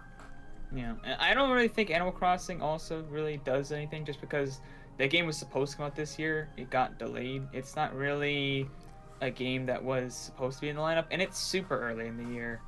So I don't really think it affects those like late holiday type games. Yeah, absolutely. I do want to note what both Cakeman and Grief and Golem are talking about, though, in terms of like not revealing the whole game for Pokemon. Like, just that is, I kind of don't like it when everything about a game is revealed. So I would prefer if Nintendo continues to hold back information about a lot of their games, and like there are some games where a lot of it's pretty much spoiled by the time it comes out already. So that I don't really see too much new stuff. Like I actually felt like Mario Odyssey, right? Since we were just talking about Mario Odyssey 2, I feel like that game. We kind of knew about almost every world by the time we were playing it. Like, there was a couple surprises, but not many, you know? So, yeah. Like, basically just, like, the smaller ones, like the Cloud and Ruined Kingdom I didn't know about, and the Bowser Kingdom. Like, everything else, and I was like, yep, I know about this. I don't think we knew about and the moon. The moon, but that was... Well, we knew about the moon. We just didn't really know much about... And the dark side of the moon. And we didn't know about darker side of the moon. And the darker. And then the darkest side of, and then the core of the moon. I don't think they showed anything of the Peach's Castle world. No, that was probably the biggest surprise. That's a spoiler. A game is like way too. If you have not found probably. How? Yeah. I will say that I'm just saying we knew about more than half the worlds. I will say that when I saw some of the costumes that you get to wear in there really surprised me. Especially the one with the little monkey with the cap. Whatever, the Diddy Kong costume. I just didn't want to spoil it, but whatever. I love the Diddy Kong costume. Yeah. That was super cool. I was like, oh, man. What if the next Mario game has Diddy Kong, Donkey Kong, Wario, Luigi, and Yoshi as playable characters? Bro, my dream was to get not like Waluigi. A donkey. Yeah, no, not Waluigi. Bro, my dream was for us to get like a DLC, a Donkey Kong DLC, because we already have Pauline and oh yeah, dude, that would have been so cool. Like I was with you, man. Like, cause you know how normally Nintendo likes to like do maybe like have like 2 different like DLC packs. Like, what if one was a Donkey Kong DLC pack, like you're saying, and the other was Sunshine DLC? Yeah, and the thing is like, you know, you're already in New Donk City, okay, that has so many Donkey Kong Easter eggs. You know, you talk to Pauline. She actually acknowledges the time when she was captured by Donkey Kong when you talk to her. You know, it was there. They could have just released like another episode where Donkey Kong captures her and you get to fight him as a boss and even possibly possess him with Cappy or something. You know, That would be That cool. would have been so cool, man. That would be pretty cool. They did do that retro stage though, which I thought was pretty epic as well. Yeah, But it would have been awesome to see like Donkey Kong get possessed and act like King Kong on the Empire State Building or something. Well, the building that looks like the Empire State Building, I should say. Yeah. He should have just been the boss for that area, not the robot. Agreed. Yep, I agree with That would have been epic. Yeah, but maybe they didn't want to make Donkey Kong look like a bad guy. Possibly.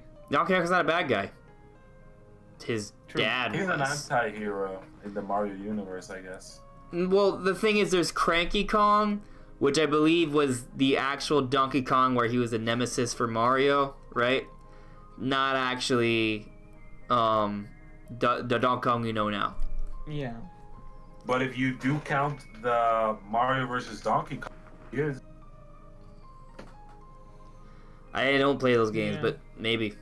Maybe he Yeah. could have gotten possessed or something, or There's controlled. actually one of the Mario. I think is the one for the DS where he actually captures Pauline again. You have to save her from him. There's another theory where the Mario and Donkey Kong from the original Donkey Kong, and I guess I don't know, maybe even Mario versus Donkey Kong as well. Those are the parents of Mario and Donkey Kong that we know today. They're not the actual Mario and Donkey Kong. Yeah. It would be that yeah. That's... Either way, though, I would love to see Mario and Donkey Kong interact with each other in a mainline game, because we've never seen that actually. Like, there's no 3D game. There's not even the main Mario games or the main Donkey Kong games do they interact with each other. Like, none of the Donkey Kong Country games or Donkey Kong 64 do you meet Mario, right? None of the Mario Bros games or the Super Mario games do you meet Donkey Kong. It'd be really cool if they met each other. The closest thing we got is Mario Odyssey with that retro bit. That was it. And not just Donkey Kong. I mean, other characters like Wario.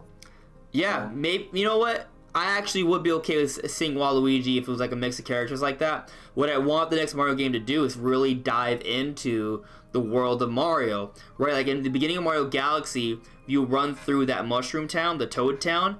Like, it would be cool to actually visit a Toad Town. Like, we've talked about this before. Like, you know how like the Paper Mario games were kind of like you get to explore more of the actual Mushroom Kingdom.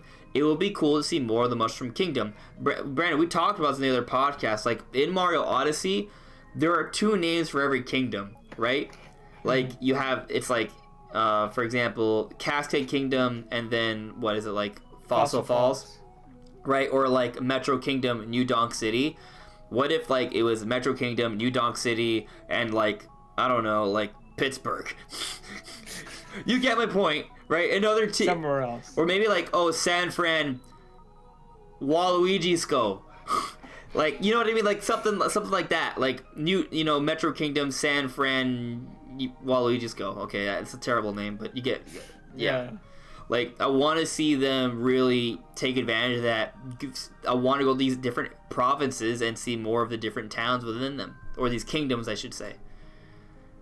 And maybe one could be where Wario is, where WarioWare takes place, a town that he's in WarioWare. That could be one, right? You can see his apartment, right? And I will say this.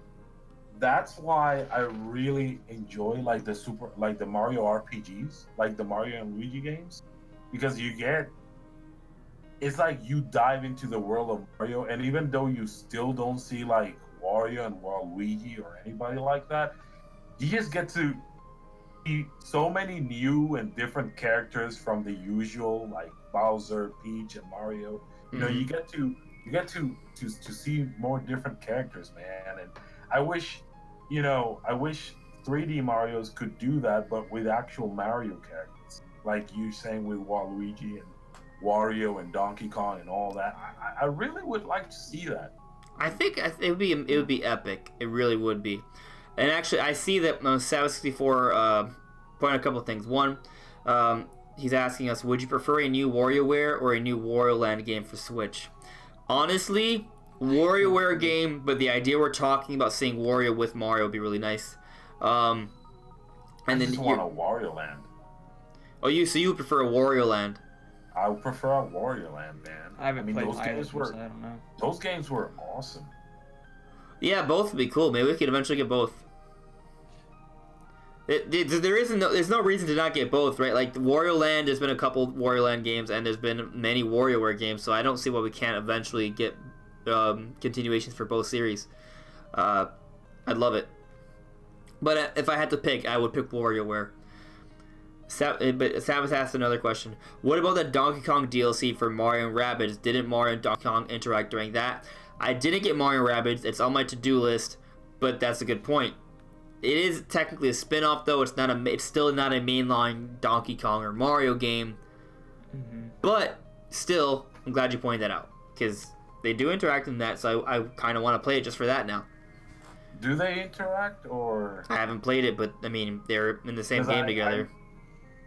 Because from what I gather is that the main, I guess the last boss of the Donkey Kong DLC is Rabbid Kong, and that's like a continuation of whatever happened to him after you defeat him with Mario in the main game. Oh, so does Donkey Kong never actually meet Mario? You do get to play. I don't think so.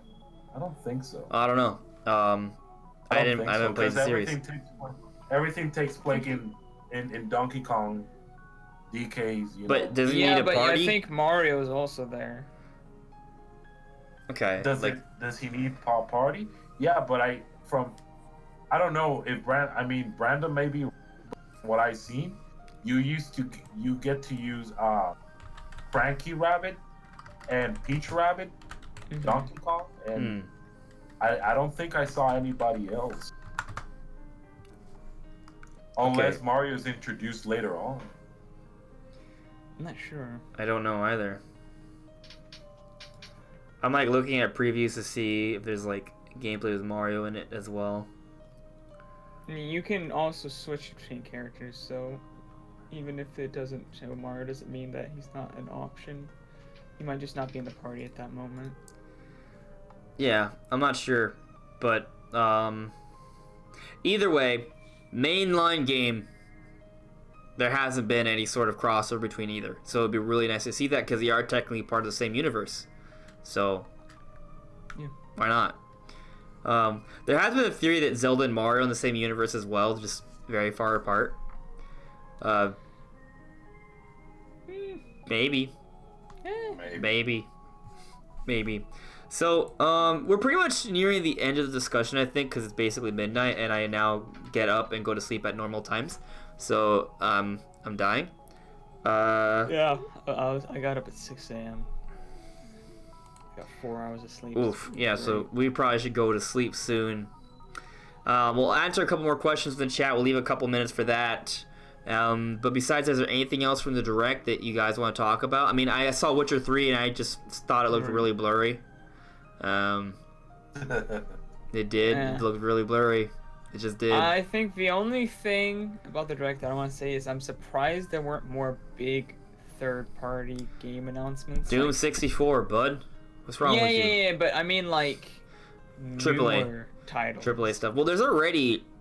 Oh, I mean, like, new... Yeah. They didn't even talk about Doom Eternal, did they? No, they didn't mention that at all. No. I kind of suspected that we might see that during, like... There might be another Direct, like, in November. They don't usually... I think they don't usually show off the gameplay at a Direct. Or they don't always. Sometimes they show them off. Right, it could just be a trailer. Events. I could see a trailer drop, and there might be a gameplay demo of it at an event. That's a lot of times they'll have gameplay demos at like PAX or Gamescom or places like that where they show off the first gameplay for third-party games. So yeah. I was 50-50 whether or not that would actually be shown there or in just a random event. Yeah. So Sav64 asked, do you think Ubisoft would want to make a sequel for the game in the future? I'm pretty sure it's in reference to Mario Rabbids Kingdom Battle. Yes, they already said they do. Okay, well, there you go. Yeah, they talked about it before. That's it. There we go. Well, they said they're interested. They didn't say they're doing it, right? Right, it's not confirmed that it's happening, but they said they would be interested in it. I mean, as long as the sales are strong, it probably will eventually happen. Yeah. So, good. I mean, I'm pretty sure it's something for them to consider. Right. I mean, Mario plus Rabbit was a success. You know? Yeah. Mm-hmm. So, Sold pretty well.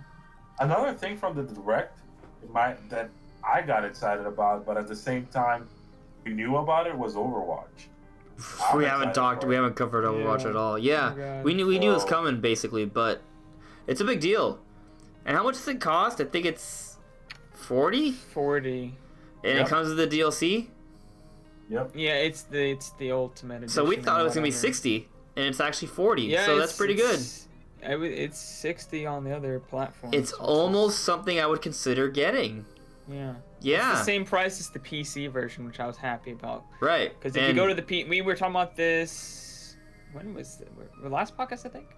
Because they have it. If you we go to did. their It was website, we talked about it last Yeah. podcast. Yeah. their website, the Ultimate Edition is 40 for PC, but if you go to the Ultimate Edition for like Xbox on their site, it's 60. So I was thinking they were gonna do 60, but they didn't. It's just 40, which is good. Yeah. My only complaint about the game is that it's 30 frames per second. You're just a which I graphics whore. was- It's It's not not that. graphic. It's It just- that it's directly that affects the there's game. I'm gamer joking. I'm joking. I realize. I feel like oftentimes my jokes, not everyone realizes I'm joking, especially when I No, do it but- on Discord. It's not. I know you're joking. It's just, but we just wanted to make clear that there's other games that play kind of like it, but they run at 60 frames. Like Paladins Yeah. runs at 60 frames. Yeah, Yes, 60. but it's at a pretty good resolution. It looks from the trailer, it looked like Overwatch to me. It didn't look at all. Yeah, it does look lesser. better, but I mean, it's Overwatch. You're gonna want it to play the same. This is gonna hamper things like crossplay. I played It's not gonna be Paladins, and it half-fame. doesn't. Paladins does not look like a No, next yeah, gen game. It looks Paladins like does not. yeah. I mean, it's My fine. thing is but they should have prioritized frame rate over graphics, though. then it would Unless look there's like some Paladins. inherent issue. Well, people. I don't care if it looks like Paladins. If it plays like 60 frames per second, I can actually do crossplay. Then I don't care. Well, the other thing is that the Overwatch team's not even sure if they want to implement crossplay. Yeah, it's because they're retarded. Maybe they are. They should have made it 60 frames per second. It should have had crossplay from day one. It is gonna have native voice chat apparently, so that's Right, that's pretty good. So I mean, pretty the good. game looks fine. I mean, it may be 30, but if it runs well, I think that's fine if you don't care for crossplay. Personally, yeah. It'd be fine playing against other people. It's just gonna be like, bro, we used It's to just play not gonna be as good a GoldenEye. Okay, version. we used to play GoldenEye on 64. That was not 30. If I don't what frame it was GoldenEye on the N64. probably like 20. GoldenEye. 25. N64 frame rate. I need to know. I can't type. Tell me, internet. I don't care how it's emulated, you fool. Yeah, apparently it's like it ran like a 50 FPS oftentimes. Oh yeah, it's an N64 game, so. Yeah, yeah. It was pretty. I'm just split screen, bro. Low frame rate. Yeah. Disgusting texture. it's gonna work. It's just not. It's not gonna be as good a version. I mean, it's not even like the same as like Doom or something like that, because that's a single player game. Like it's a competitive shooter. I get what you're saying, but I don't care. Yeah. Be honest with you, I'm still gonna get the game regardless. Yeah, like I might buy it. $40 with all I'd that get it on- content. I'd Huh? get it on PC. Well, we're not playing I would together not then get it on because the there's no Switch. crossplay. Yeah, sucks. Should have had crossplay. Should have had 60 frames. You should have bought the Switch They version. dropped the ball. You can play cuddled up in your bed under the covers with your importable mode. I They don't wanna have I don't talked- want to play a competitive shooter with the Joy-Cons. It's just no. They have talked about adding okay, they haven't talked about, a lot of people are speculating that they could add a performance mode. My issue with that is just that I hope so. if they add performance mode, then that's fine, I guess. But if you're playing online, like you have to go. You can't have people who are doing performance mode and doing normal mode, right? It has to be one or the other. Yeah. So they would have to have two separate like servers, right? Not Or two different necessarily. modes, They like could two just separate modes. force performance mode during online. They could do that, but then that means that they're making the graphics worse for people who are playing online for a predominantly online game. Who, you know, like, I don't see that happening. Like, I don't see them creating a mandatory, oh, now we're gonna make the graphics look worse so it performs better for everyone. No. Right. How often do you have a game that's already coming out that forces the graphics to be worse? It No. doesn't happen. Yeah. They could have two different servers, but I don't know. They should just not have had the first mode with 30 frames per second. It just had a 60. I imagine the reason they did that is there's some limitation to where they just couldn't. Like, it doesn't matter if they lowered the graphics, it just wouldn't run at a consistent 60. Like some kind of CPU or RAM limitation that they couldn't get around. That's the only thing I can think of. Otherwise, why? It may would have the just been a lot competitive more shooter work be to made get to run it. I think they could do it. It just would have required a lot more scaling down of assets and changing things up to make it run at 60, with it not looking that great. So, yeah, the only way I see it is they would have to be two separate modes for it to happen, especially if there's gonna be crossplay. You know, that's a whole other complication as well. Like, then if it's crossplay, the only way you can play is in performance mode, or else you're at a serious disadvantage, and that wouldn't be good. Yeah. So, I mean, I personally am fine with it, but I also might not even buy the game, so we'll see. I definitely would not buy it on the Switch. I would No, buy it on PC. the frame rate for me just is not a deciding factor at all. For me, It's a all I competitive need, shooter. I need 60. right, but It's like, I'm not gonna play it at anything less than that. yeah, but I would play GoldenEye with you, split screen. So Yeah, but GoldenEye is not the same. look, I get it. We have different taste. We can move on. It's all right. Yeah, guys, I think we're pretty much at the end here. Most hyped announcement for the Direct. What do you got? What was it for you guys? Xenoblade Definitive Edition is just no. Yeah, Xenoblade Chronicles Definitive Edition. Yep, that's it for me. Ray? Was it Animal Crossing? Wow. I don't know what happened to him, but he's gone. Anyways, everyone, thank you so much for listening and watching. Ray is just dreaming about Animal Crossing right now.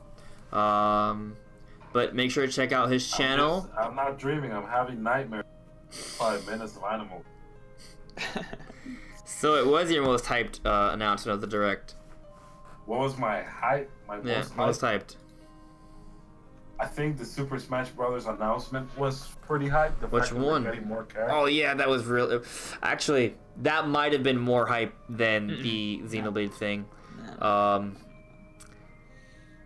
thinking, okay, I guess when I think about it, I might have screamed a little bit louder for the Smash thing, and maybe I didn't scream as loud because my voice was already shot by the end of the Direct. I didn't scream during Xenoblade because I was too in Emotional? complete shock. Yeah, I've seen a lot of people My cry. whole body was shutting down. Yeah, with some of their reactions. Pretty crazy. I do think that Xenoblade is capturing more of my speculation mindset, like just kind of thinking more about that game. Like, I'm not really debating Smash characters right now. I'm kind of just enjoying Banjo-Kazooie and Home Run Contest and Smash Brothers. Like, I'm literally just playing Smash to enjoy Smash. I'm not thinking about more characters, right? Like, I am, when, you know, I do the channel and stuff, but like mostly I'm just like playing the game and enjoying it right now, which normally I'm like, I play a little bit and I'm speculating a lot. Now I'm speculating a little bit and playing it a lot, right? But I'm really thinking about Xenoblade, looking forward to that. So I guess my most hype announcement would also be Xenoblade, but obviously Smash is right there. So, big deal, fun stuff. The Direct, I think, was pretty good, and I'm excited. Solid. Excited. I'm excited for Luigi's Mansion 3 and Link's Awakening and Pokemon to come out. It's gonna be great. I don't care for Tokyo Mirage Sessions. Sue me, whatever. No, wait, hold on. You wait right there for a second because I'm about to click stop streaming. No, that's a good game. Everybody go and check it out. Oh, okay. That's a good game. I agree with you. It's a good game. You like Fire Emblem. I love It's- Fire Emblem. I don't like the aesthetic. It's purely the aesthetic. I I'll be real with hate you. the That is it. The I hate aesthetic. it. I do not want to play as idle pop girls. No, it's But you like Fencer. no. You appreciated no. I don't. But it's not enough fan service. I don't know. Fan service is the part of anime where you're like, oh god, I wish like. Maybe it's it's like just the one way thing about anime I don't like. You know, it's just whatever it is, like the narrative with it. Okay, I bet if I got the game and played it, I would enjoy it. But I just haven't seen anything from the game that's captivated me. If that makes any sense, like there's nothing about what they've shown, and I'm like, oh my god, I need that, right? Like there hasn't been that for me, so I just haven't felt like really getting. I'm not saying I wouldn't enjoy it. I agree. I mean, Tokyo Mirage Sessions was a great game on Wii U. Right, and now it's gonna have the Encore Edition, which I'm assuming is gonna have some enhancements. So it's gonna be a good game. New story content. I mean, if January comes around, I may buy it. Okay, I'm gonna tell you, I may buy it, but I just don't know. I don't know. We'll see. Yeah, I probably won't get it. Maybe Nintendo will push it better this time, and I'll see more about it, and I'll dip. Nothing about that game that makes me want to get it at all. I will also say though that I felt like the marketing for Xenoblade 2 leading up to it wasn't very strong. I just knew I wanted it because of my fandom, right, of my love for Xenoblade, right? And then for Fire Emblem, yeah, I also at least it had like cool trailers that had like I honestly story moments and stuff. For Fire Emblem, I still wasn't really feeling it until I started hearing reviews about it, people raving about the game. It wasn't until I started hearing people talk about the game that I got excited for it. So, like, I was somewhat excited for Fire Emblem, but just because, all right, this is a big Fire Emblem game, I'm interested. But the media software from Nintendo at E3 didn't really captivate me. Like I said, it wasn't until I started hearing about some of the gameplay mechanics, people talking about how well it's being executed, that I got really into it. So, you know, Fire Emblem comes around, you know, maybe I'll hear more about the game and I'll get excited for it. But the aesthetic, I can't get around it. Stop hating. I'm not hating. I said the game was good. I said that if I would probably enjoy it, I might buy it. Where's the hatred? People want it. People want it. Persona. There you go. That's the closest thing you're gonna get. I don't think that's true. I don't think it's true either. But there you go. It's just nothing about. I haven't seen the gameplay. Didn't look interesting. No, guys, listen, man. I don't know. Story will probably annoy me. All right. Y'all are gonna tell me y'all's birthday, and I'm gonna get it for you guys. You guys gonna play it. Okay, October 29th. I'll take a free game. All right, there you go. All right. Okay.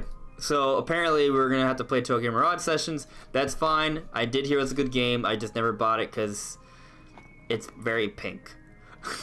That's it. No, I get what you mean. Yeah. But anyways, everyone, thank you so much for listening and watching. That's Brandon from What About Nintendo. Check out his channel. Ray from Nerdy Cabana, the Podcast Dojo. Check him out as well. And we'll see you later. Take care. Bye, guys.